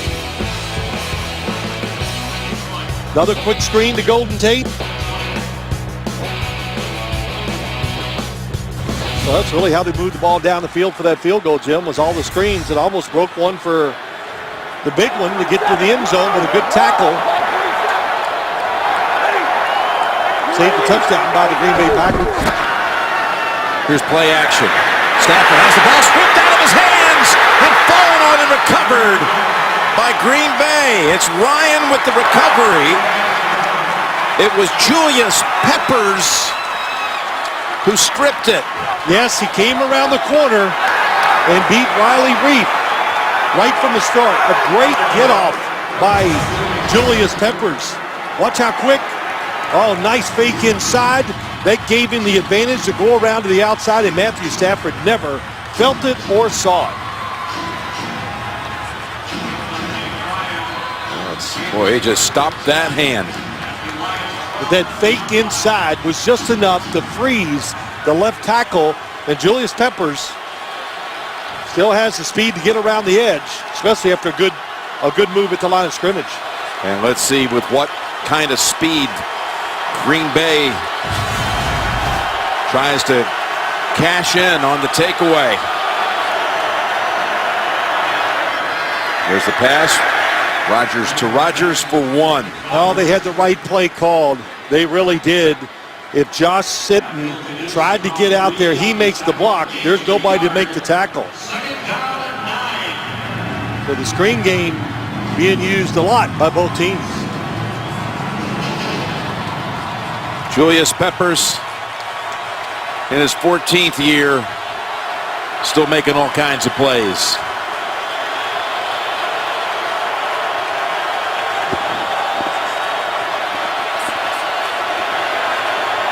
Second and 9. And that's covered up by the Lions. 2 guys on Rodgers. By the way, that sack by Peppers, it goes as a strip and a sack, forced fumble. He ties with that one Lawrence Taylor's total of 132.5 sacks in his career. Well, Lawrence Taylor made a big interception in Detroit one year on Thanksgiving. Different stadium about this part of the field. But Green Bay, can somebody get open on the outside to get this football in the end zone? 3rd and 6. They can pick up the first down at the 2.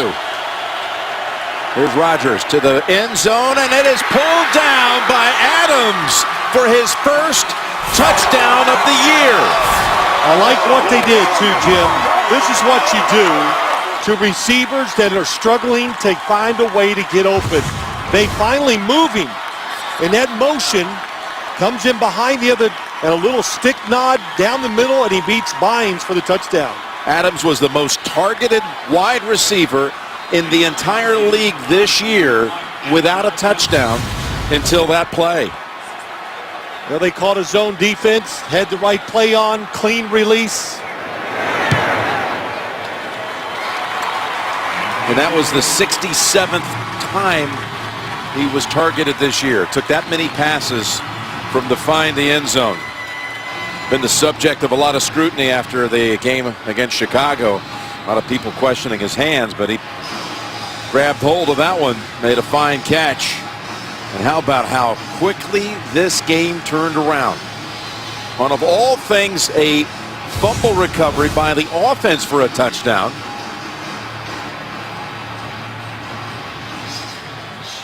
Then the next play from scrimmage for the Lions. Well, the defense has been hot. They finally come through with the turnover. And then just a different look by the Packers offense. And that's, I've kind of been waiting to see this tonight. Some different formations. Mike McCarthy. How about Jordy Nelson? Pretty excited about what's going on here in the last few minutes. Down 20-0 after the Lions' opening drive of the third quarter. Green Bay comes to life. You know, they got a couple of plays, just little moments of, if you will, successes and sparks by the likes of this kid Crockett, who ran it on that drive 3 times for 16 yards before. Abdullah hammered at the 22. Rodgers had a couple of big catches on that first touchdown drive. And the next thing you know, everybody's awakened.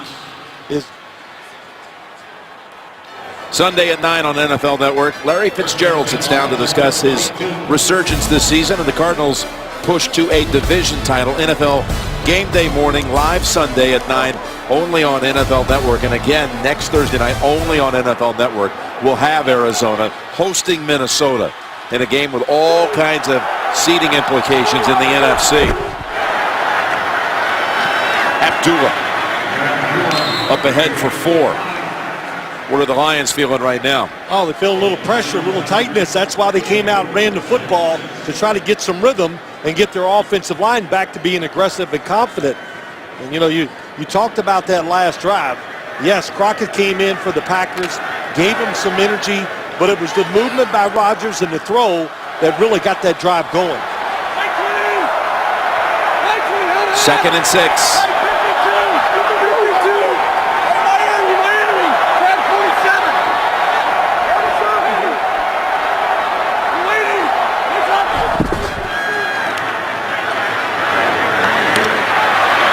Good tackle on Riddick by Clay Matthews, keeping him a yard shy of the first. Yeah, Clay Matthews at middle linebacker, that's where you see him most of the time now, and I think he's finally gotten used to it. You know, he's used to being on the edge and, you know, being out there on the perimeter, but he's found out once he's learned this position, there's a lot of action that goes on, and loves blitzing from the middle because he can catch guys off guard a little more than you can outside trying to beat a tackle. It's 3rd and 1.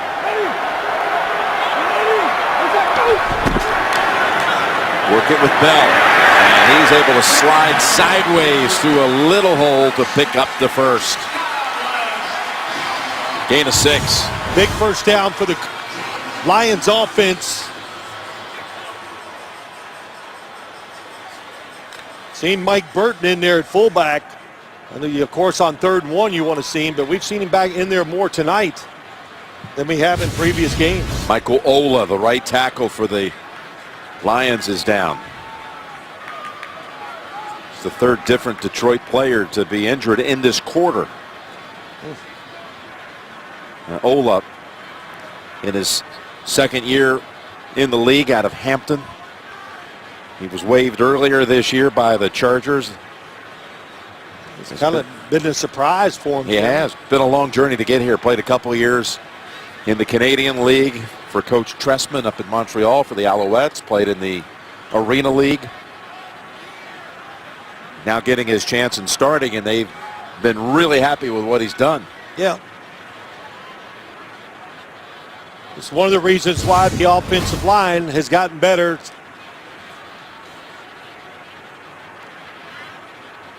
There he is against Mike Daniels. It's rolled over the fullback, Mike Burton.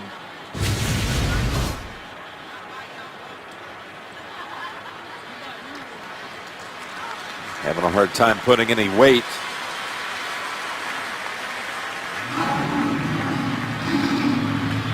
On that left leg.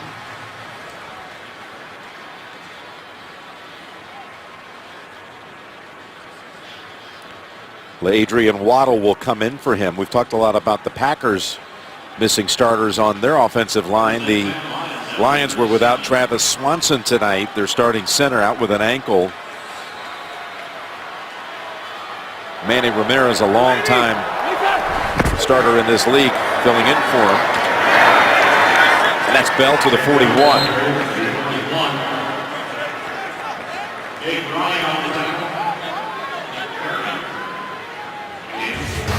Take a look at the possession chart. This is since it was 17-0 Lions after one quarter. Suddenly the Green Bay defense started making plays. Yes, that was a 5-minute plus drive, 11 plays and all to start the third quarter, led to a field goal.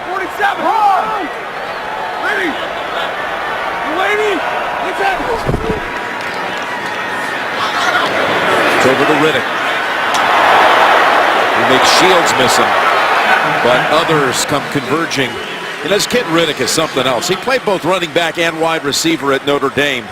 And this year, he's the leading receiving running back in the league. He's a couple of catches coming into the week ahead of Danny Woodhead. Well, every team, I think, in the league, you need a guy that can come out of the backfield and catch passes for you. Why, Jim? Because the running back is a great matchup against linebackers, and they get him outside. So all that receiving he did at Notre Dame has helped him here in the pros from the running back position. 3rd and 1. Riddick is the back. Final minute of the third quarter. Staffords pass was headed to T.J. Jones, and the Packers defense stiffens again.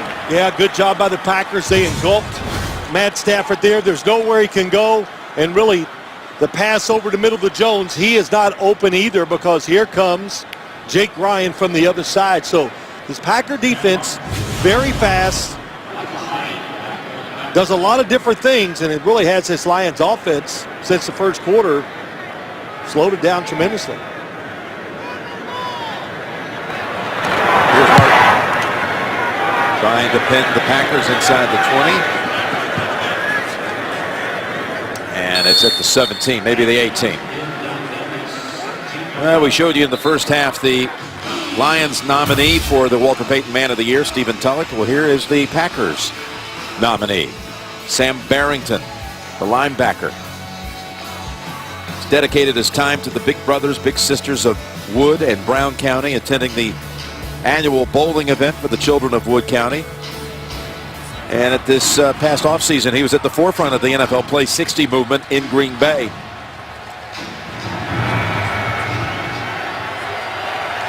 So Crockett is back in at running back. Like you said, Phil, brought all kinds of energy to the Packers. Just brought up today from the practice squad. There's a pass to Adams, and it's a gain of 3.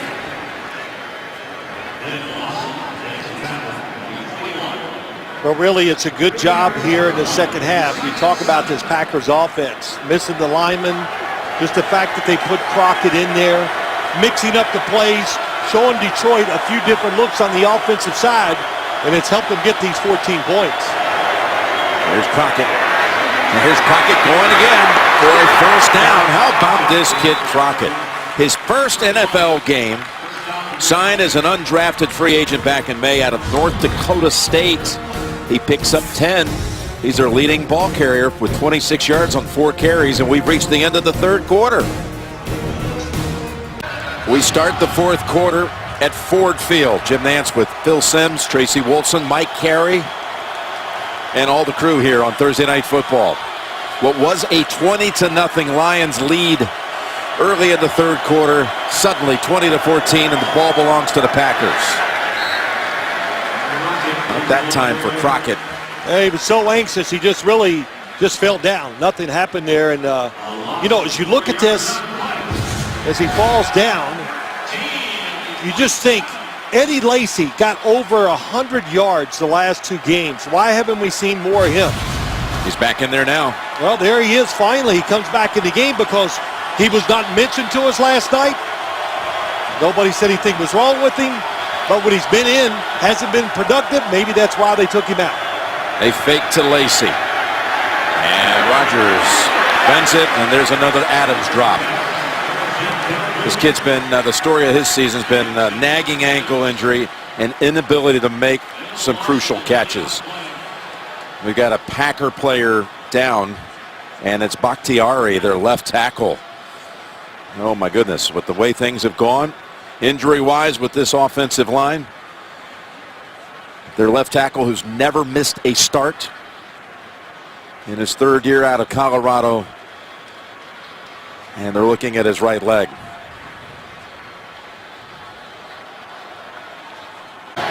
This situation's getting dire for the Green Bay Packer offensive lineman. You see from the sideline TJ Lang, who's out with the shoulder injury. Balaga with the hat on, out with an ankle. They've already lost Lindsley. You saw him in the background, re-aggravating his ankle injury. Now Bakhtiari is out, and Walker has come in.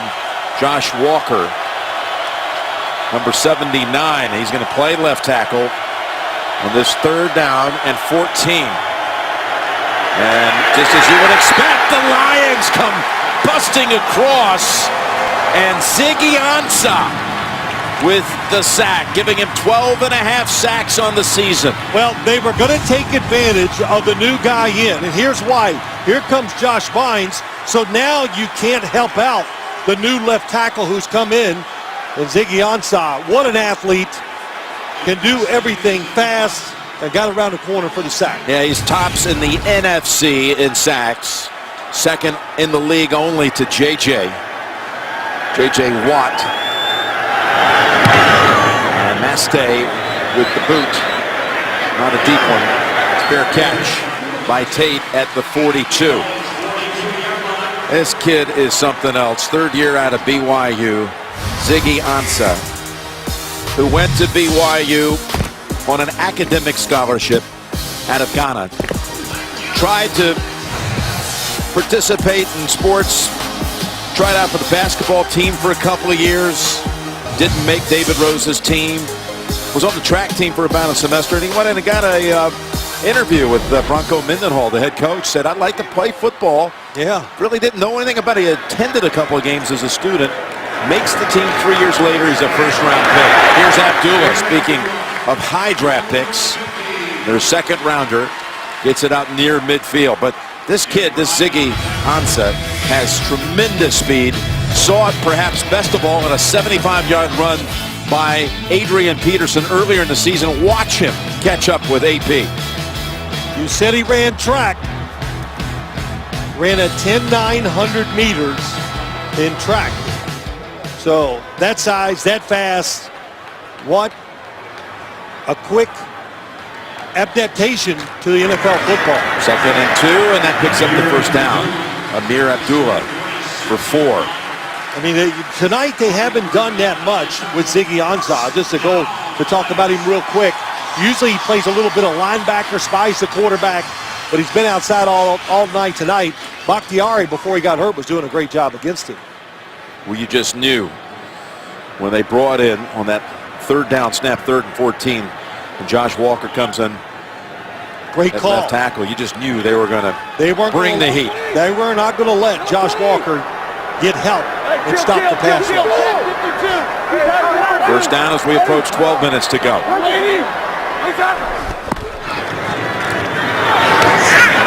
There's a pass threaded to Calvin Johnson, just his 3rd catch of the night, although one of them went for a touchdown. By the way, Sunday, regional action on CBS, including the Jets and the Giants. Some will get their game late, like Denver and San Diego, or Kansas City and Oakland. All beginning with the crew that'll take you to Super Bowl 50.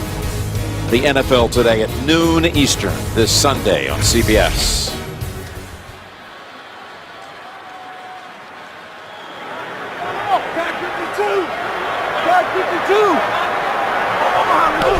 Second and 3. Knocked down after a gain of 1. We'll check the marker. Holding. Number 66 offense. 10-yard penalty. Repeat second down. Well, that'll slow things down for a moment. That was Waddle who was called for it. Waddle who had come in late third quarter for Ola at right tackle. Well, what's happening, Jim, you look at this Green Bay defense, and they know the score. And, of course, Mike McCarthy does. He looks up there, and you've got to be aggressive here. You don't want the Detroit Lions to get in field goal range because that'll make it 2 scores. And with the offensive line problems that the Green Bay Packers are having, almost impossible to think that they can get 2 scores here at the end of the game. Second down, 13. No one open, a flag. A couple of them were thrown at the line of scrimmage. Well, it's a screenplay, so we're going to have offensive linemen down the field. Yep.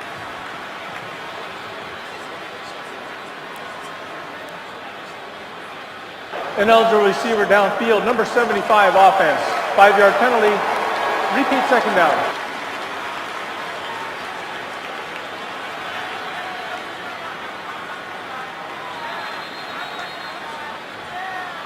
Why wouldn't Green Bay decline that penalty?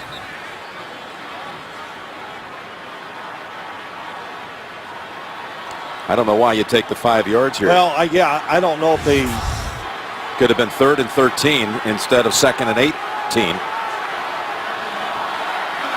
There you go. That's why I was just waiting. So Mike McCarthy was... Yep. He got their attention and said, wait a minute. Said, no. Yep. I think Jim Caldwell was actually arguing, hey, the linemen all got back on the side of the line of scrimmage, but once you break the line of scrimmage and go down the field, you come back, it's still a penalty. Julius Peppers ready to pounce, given the chance. So is Clay Matthews. They're picked up now in traffic. The toss off the ground, and another flag is out.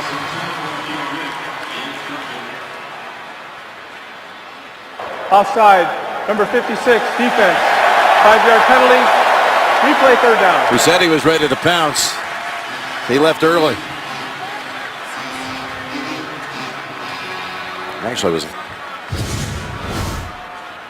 Actually, he's lined up. Lined up in the neutral zone, no question. Hand, helmet, everything.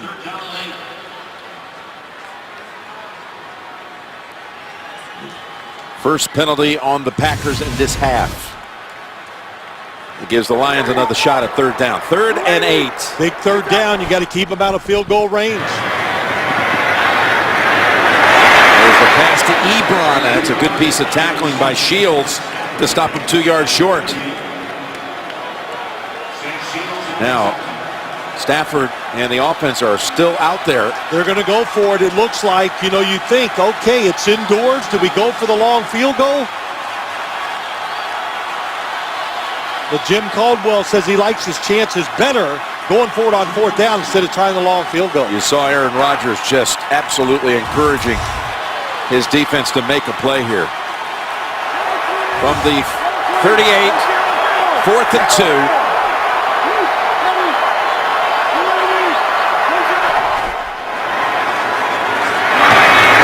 Complete to Tate for the first down. What a gamble. Well, here's what they do. He bunched the receivers together to make sure they couldn't get. Here's Golden Tate just going to go up the field and hook it up. And the fact that they're all so close together, it is a blitz. So the linebacker that time, Jake Ryan, couldn't get there before Matthew Stafford threw the football.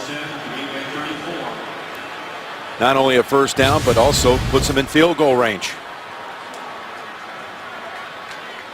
Pepper's still shaking his head about that offside penalty against him, which comes up huge now. They're in on Abdullah after 1. Again, I'm looking forward to this one next week down in the Valley of the Sun. The Vikings taking on the Cardinals, both having sensational seasons. It's going to be a great scene. You just know that.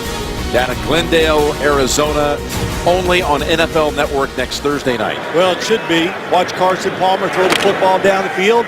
Adrian Peterson, defying age by NFL standards, is running back, and he was terrific last week against the Atlanta Falcons down in Atlanta. 2nd and 9.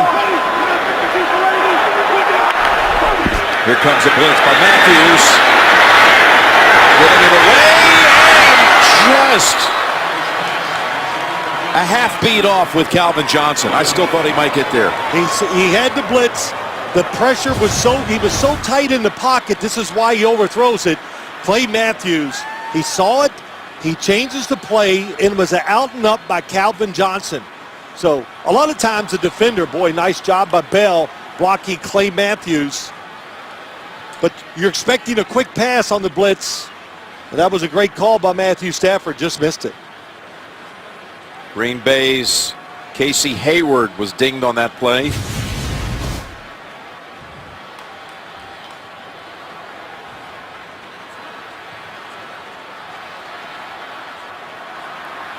Lions are going to have a 3rd and 9. If they fail to pick up anything here, you'd be bringing out Prater for another 51-yard attempt. He made one going in this direction from 51 in the first quarter. Dimitri Goodson comes in for Hayward.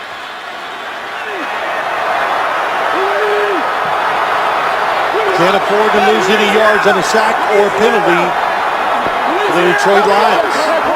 And look at this. Everybody up at the line of scrimmage for the Packers. Pressure. And Stafford was able to step away, and he is near that first down. He thinks he's got it. He does. He rips off a 10-yard run. Well, we talked about it a couple times tonight. He's just more athletic than people give him credit for, and that was a gamble, Jim. The blitz up the middle, they can't pick them all up.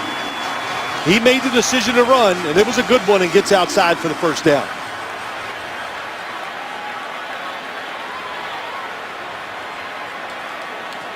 Well, the football looks like it goes out of bounds just on the mark. Tell you, Rollins didn't make much of an effort to push him out of bounds. Could have maybe stopped him a yard short. And that's a carry by Bell for a loss of 1. Well, you go back, think of this drive.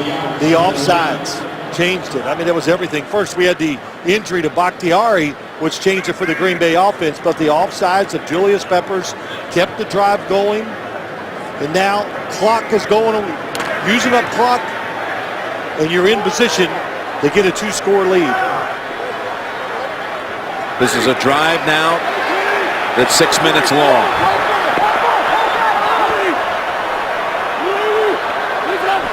Second and 11. Good pass with the pressure. The pass was off the mark.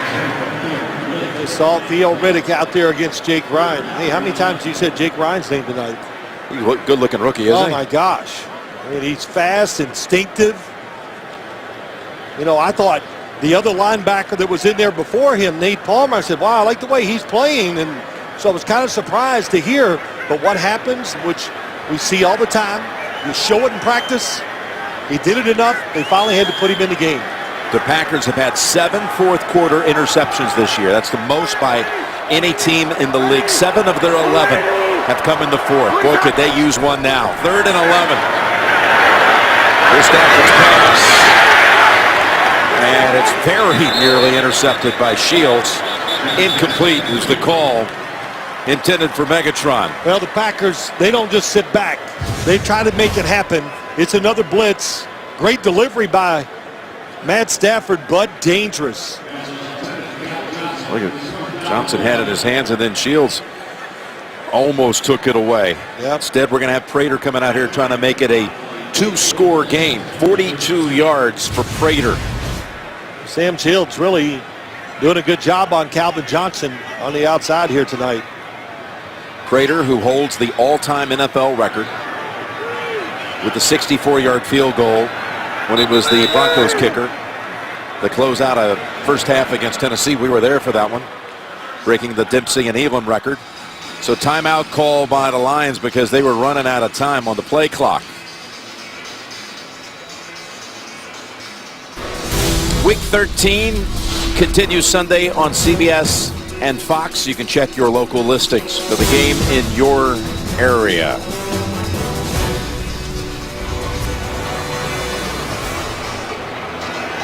One of those games is Seattle at Minnesota. And the way the playoffs are positioned right now, much is going to change. We know that. That would be the matchup if the playoffs were tomorrow. That's exactly what it would be. Oh, it's a great matchup. Can't wait to see it on Sunday. A lot of good games. Giants-Jets. 4th and 11. And Prater from 42. And Prater's kick is good.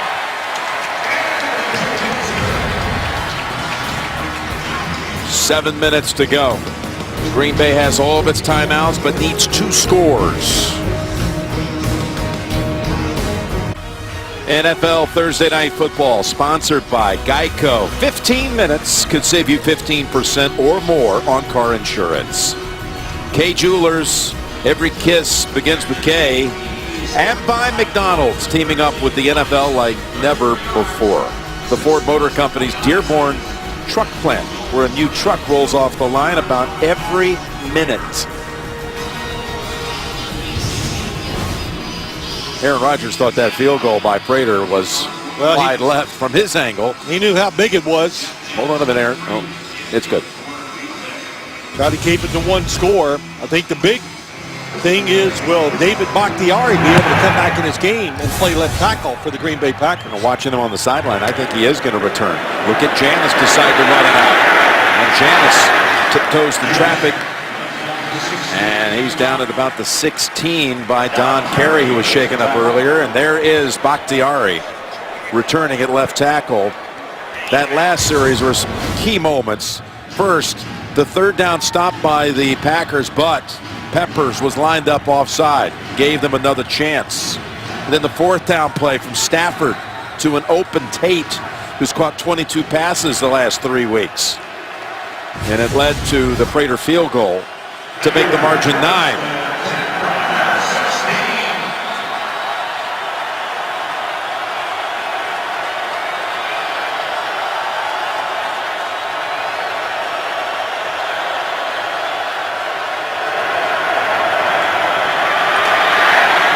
Stepping away from the contact, and now taking off out of bounds for about 6. Really good job. Aaron Rodgers getting out of the pocket. Watch the receivers down the field. If he had time, nobody's open. He moves. Now he's outside the pocket. They still do not come open. Darius Slay, excellent job in Green Bay 3 weeks ago. Doing another excellent job here tonight against James Jones. 2nd and 4. Starks up the middle and fighting for it, getting close. A foot short, 3rd and less than 1.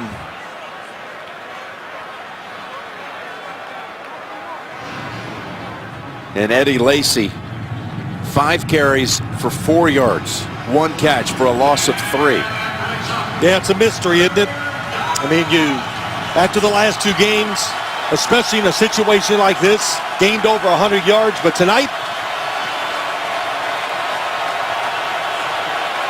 not a factor. Not a factor is right.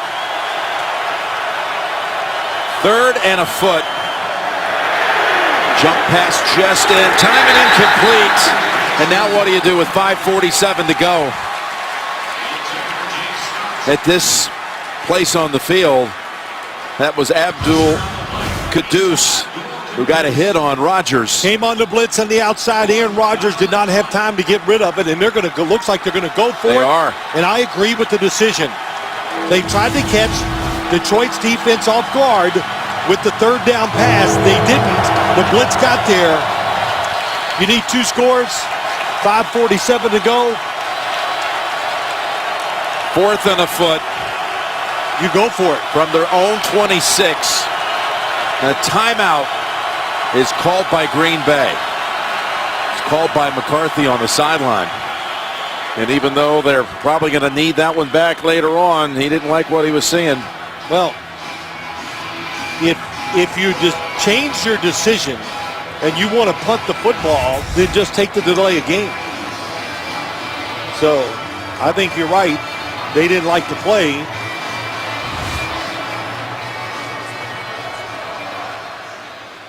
I know this, just from that formation they lined up in, Jim, Detroit's defense was all up there. They were going to make it tough on whatever it was, run or a quick pass. They were not going to give them an easy completion.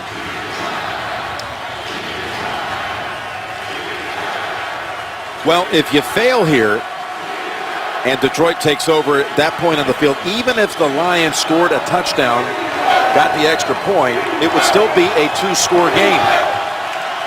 That's right. Put it to 30-14, 2 scores, 2 two-point conversions. 4th and a foot. Safe pass to Cobb. Shakes off the hip. Cobb out of bounds at the 41. Wow. Probably one of the first passes they install every single year is this play here. Randall Cobb in the slot. Nice little fake at the line of scrimmage and breaks out. Goes for 16. Cobb's 3rd catch of the night. Mike McCarthy, boy, you better Had Diggs get out of the way. Yeah, flying in down low. Here's another throw over to Cobb.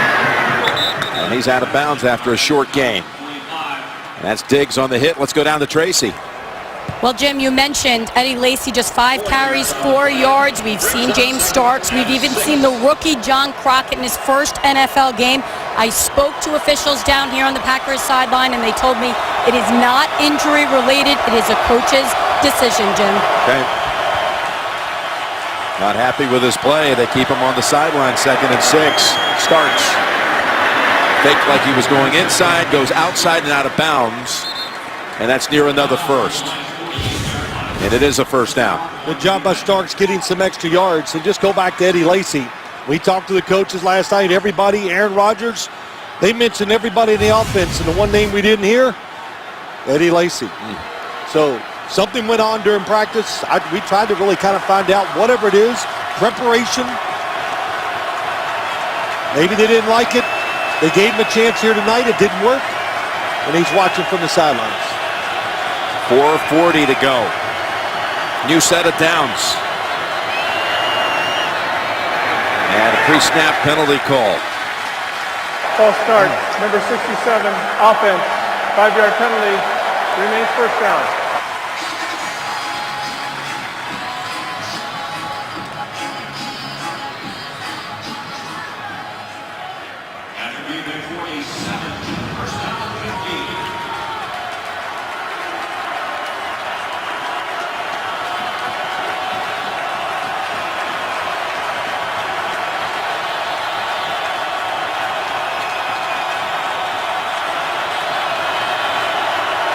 First and 15. That's Rodgers. All the way to the 27. Rodgers is having a good night. These are the type of passes over the middle. It's a blitz. Good job by the offensive line. Beat up 3 reserves.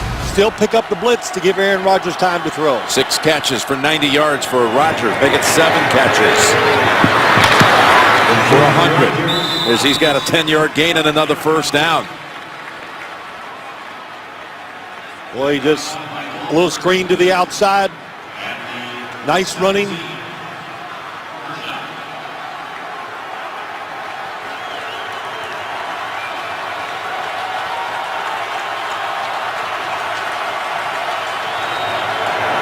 From the 17, screen starts. Thought he was down. They rule him down. Again, Abdul Kudus. He shows up in so many places. Well, he's aggressive. We've talked about him a few times tonight. Fast. They love the way he plays. And if Aaron Rodgers wants to take a shot at the end zone, every single play, it's single coverage on the receivers. Here's a shot right here to Adams. And they wrestle each other down as the ball falls to the ground. That was Lawson on the coverage. And now it's third down coming up. And if they fail to do anything here, remember they still need 2 scores, so they would go field goal. Bottom of your screen, Aaron Rodgers has what he wants. It's just a little underthrown. If he throws it higher, Adams is going to have a chance to reach up and grab that football. Right off the back of the helmet. 3rd and 11 at the Detroit 17.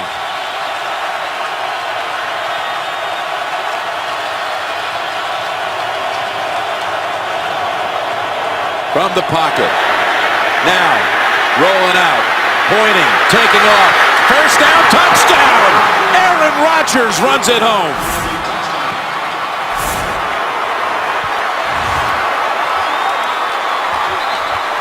What a great job by Aaron Rodgers.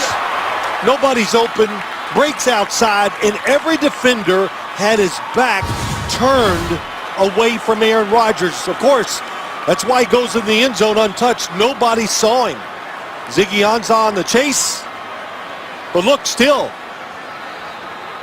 you could see all the defenders with their backs to Aaron Rodgers in the end zone. Nobody, receivers are covered, so he took advantage of it. Crosby, extra point is good. Green Bay's longest run of the night belongs to its leader. Aaron Rodgers trying to rally them back from 20 down.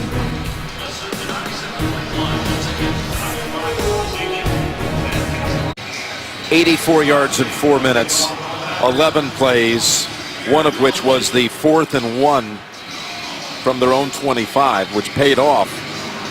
Although it did cost them what could be a vital timeout, leaving the Packers with 2. Changes things. I would kick off here. You only need a field goal. No onside kick. And Crosby sends it through the end zone. Puts a lot of pressure now on that Packer defense to get a 3 and out.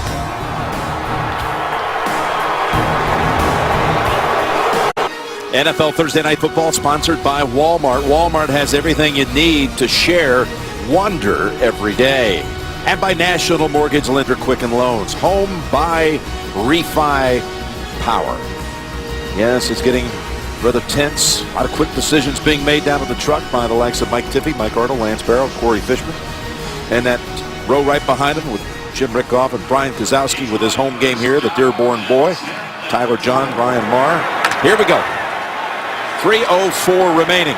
Can the team that's tied for last in the league in rushing, the Lions, can they run out the clock? Well, look what they're doing. Everybody at the line of scrimmage. Clean run all the way. Matthews and others were ready to get the jump on that. We got a pre-snap call here against the Lions for 5. False start, number 66, offense. 5-yard penalty, remains first down. Again, that's on Waddle, who's had to replace Olop here for the last quarter at right tackle. Second penalty on him. Him look at everybody except the 2 defenders on the wide receivers playing up there, just knowing that they're giving up a first down could end the game for the Green Bay Packers. So Dom Capers being aggressive with the play call.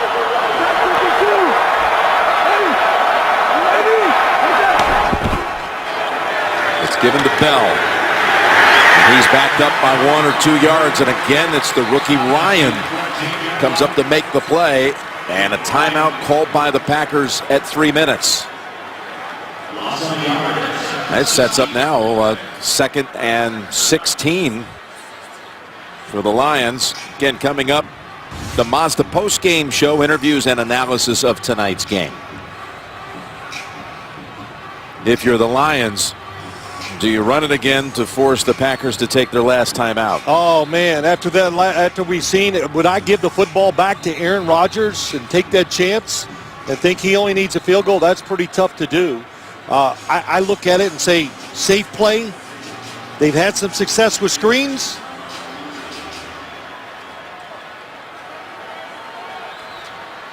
But if you're going to try to win the game, well, you're going to have to throw it against tight coverage. Most likely on the outside. They go to the shotgun with Amir Abdullah, the running back. Here's the quick safe throw. Tate Forced down at about the 18, and the last timeout called by Green Bay with a 3rd and 12 on the way. Yeah, you're right. That's what, throw the screen. That was a safe, hoping to catch them in an aggressive defense and take advantage of it. But Green Bay, the defense, after that terrible start in a turnover where they got 7 easy points, the defense, they're showing their speed, they're complex. They've played well. Well, to think when these two met 3 Sundays ago, it was a 2-point Detroit win, 18-16. And the margin is 2 for the Lions at the moment. Well, there's no question. Now you can't play safe if you're Detroit. You've got to try to get the first down, go down the field with the football to win the game. 3rd and 12, first down yardage at the 30 from the pocket. The pass, it is caught by Jones, just his 3rd catch of the year. Protection was great. Jones is on the inside. He's going to go down. That little move to the outside, and he beats Quentin Rollins inside. Just, that's how he won it. The little head fake gave him enough separation, and Matt Stafford, good protection, just threw a bullet in there for the completion. And it was a clean catch. Bobbled it for a moment, but had the hand underneath. Jordy Nelson in disbelief. As now, there's 1 snap to go before the 2-minute warning. T.J. Jones seeing action really tonight because Lance Moore was inactive with an ankle injury. 2-minute warning at Ford Field. Lions trying to close it out.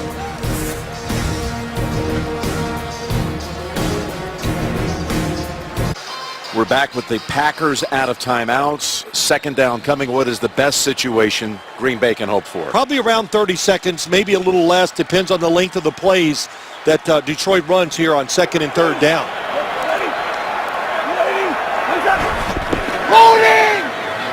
It's Belt. Brought down behind the line. Couple of yards lost there. Mike Daniels. And this next snap won't occur until a little under 1:20 to go. And again, that timeout that you'd have loved to have had, but you had to call it before they set up the play for 4th and a foot. That's right. Maybe they wouldn't have got the first down if he didn't call the timeout. Right. But look, there's no doubt the Detroit Lions, they are going to run the football here.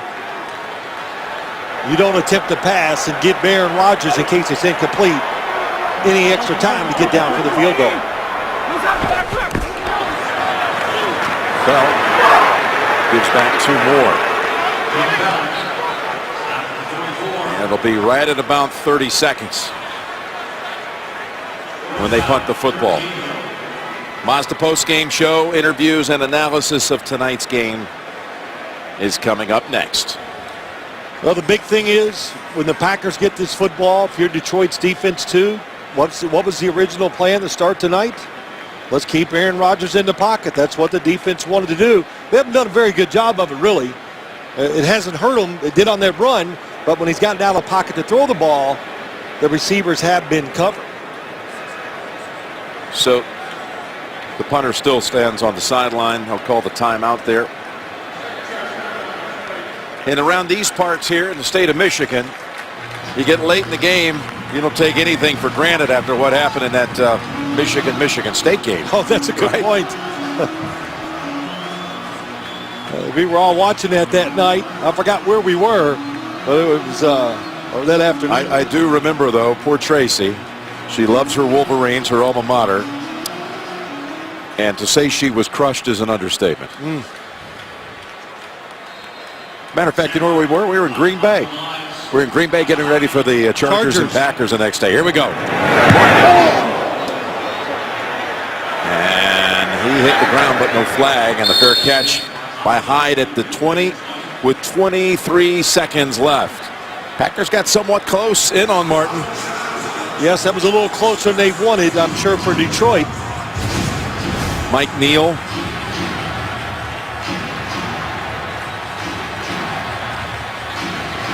There was Mike Neal, number 96, that got the penetration but could not get in front of the punter. And again, Detroit, their job, surround Aaron Rodgers, knowing if he throws it in the middle of the field, the clock won't stop. Crosby says, give me one more chance, having missed the kick at the end of the game at Lambeau Field, down 2. That would have won it. It was a mystery kick. I've never seen the usually reliable all-time scorer for the Packers miss one like that. But here we go. With no timeouts, Rodgers rolling out. On the run.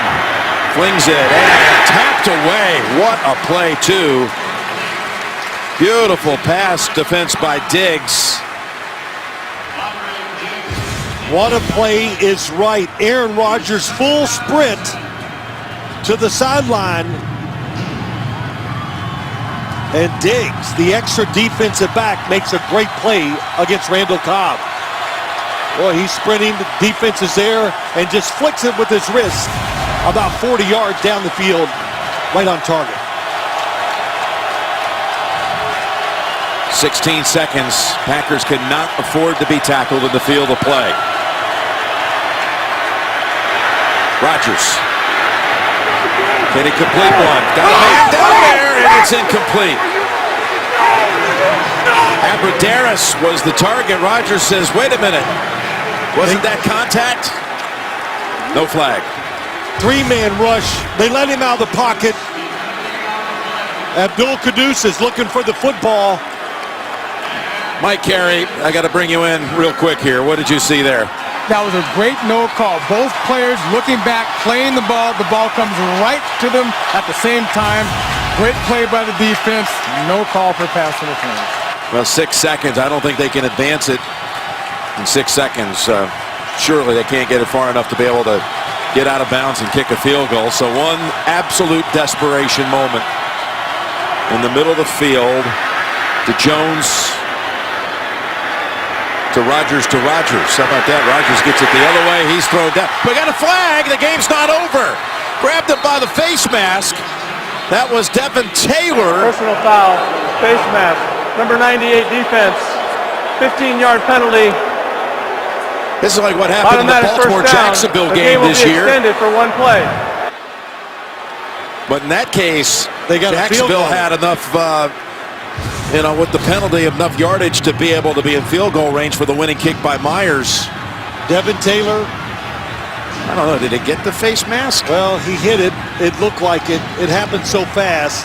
I could see why they threw the flag. I thought so, even from so far away. All right, well, the ball is spotted. Yeah, he hits the face mask. At the 39. How far can Rodgers throw it? He can make it to the end zone if he gets out of the pocket, gets a little running start. But can the receivers get far enough down the field? Rodgers in trouble. It's going to get there. He turned 32 yesterday. Does he have a vintage moment in him? In the end zone, it is caught for the win. Richard Rodgers with a walk-off touchdown. A game ender for the Packers.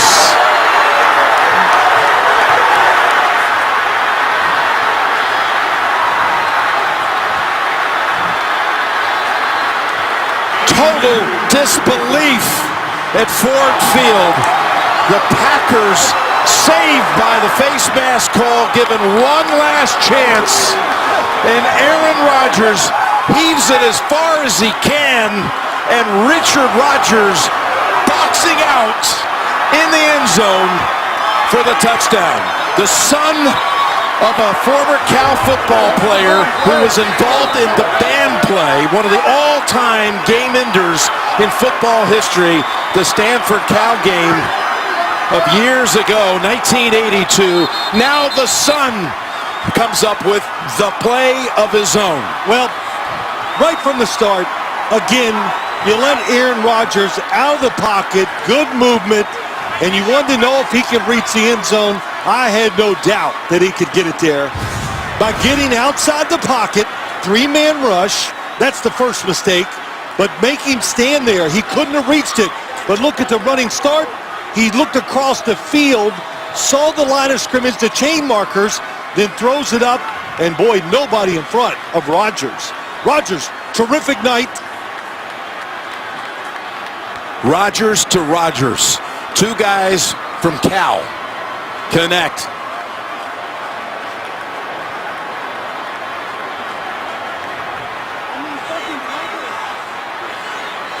What a throw, what a catch. Of course, the penalty gives them that one more chance. But you know what? You can't blame that. You got to blame the defense.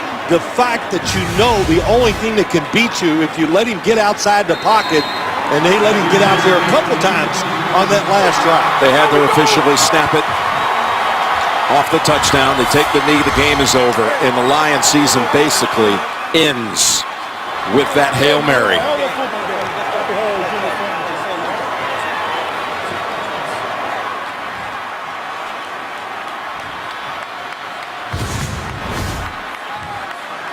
Here it is, the big penalty. Is it a good call? Yes, he hit the face mask. You've got to throw the 15-yard penalty. And Mike Carey, did you think that was the right call on the face mask? He got just enough to draw the flag.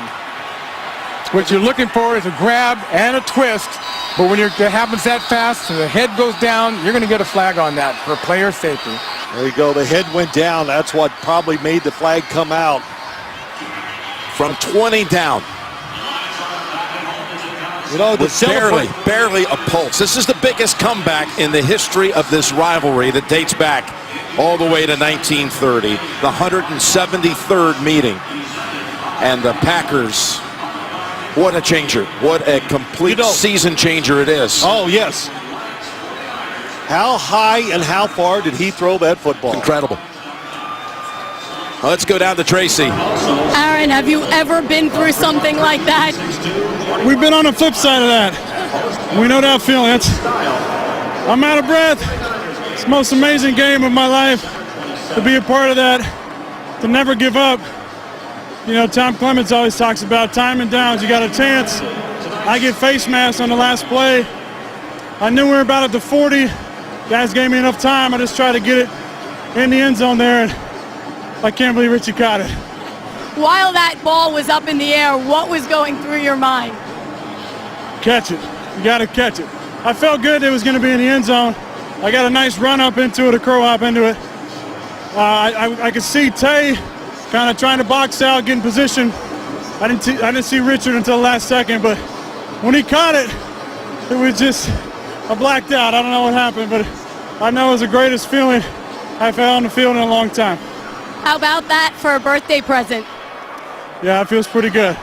32, I'm still young, but this team keeps me young as well. It's a great group of guys that stuck together, never stopped believing. We were terrible in the first half. Second half, we got it going. When Matt hit that first down late, we thought it was over.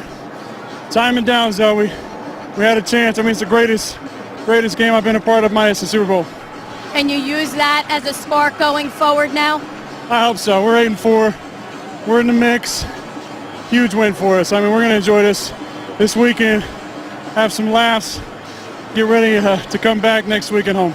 Go enjoy it. Have some cake, too. All right. How about that statement? Thank you, Tracy. Well, you could hear he was out of breath. He was so excited, but greatest game he called it since winning the Super Bowl. Just the excitement to know that there's so many odds against you. But how about the throw? The fact that he knew it. He even said to Tracy Wolfson, get outside. I said he could make it, but it's the movement of him knowing he needed to buy time, and he is slick in the pocket. And then once he looked across the field, oh my gosh, that's from the 35. That's 60. That's close to 70 yards. But it's how high it went is what's so impressive. If this was in Dallas, it would have hit the scoreboard. So he threw it so. A lot of guys can throw it that far, but they can't throw it that high. You saw the flexibility of his body. Look at Rodgers turn around, 6'4". Look at him put his body right in front of everyone. Two-handed, right down with it.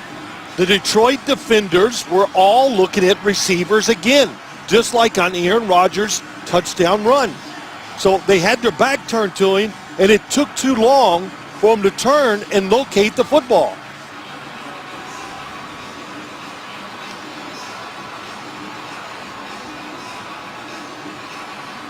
given one last chance. Mike said, watch his helmet go down. That's what you see. That's why they threw the flag.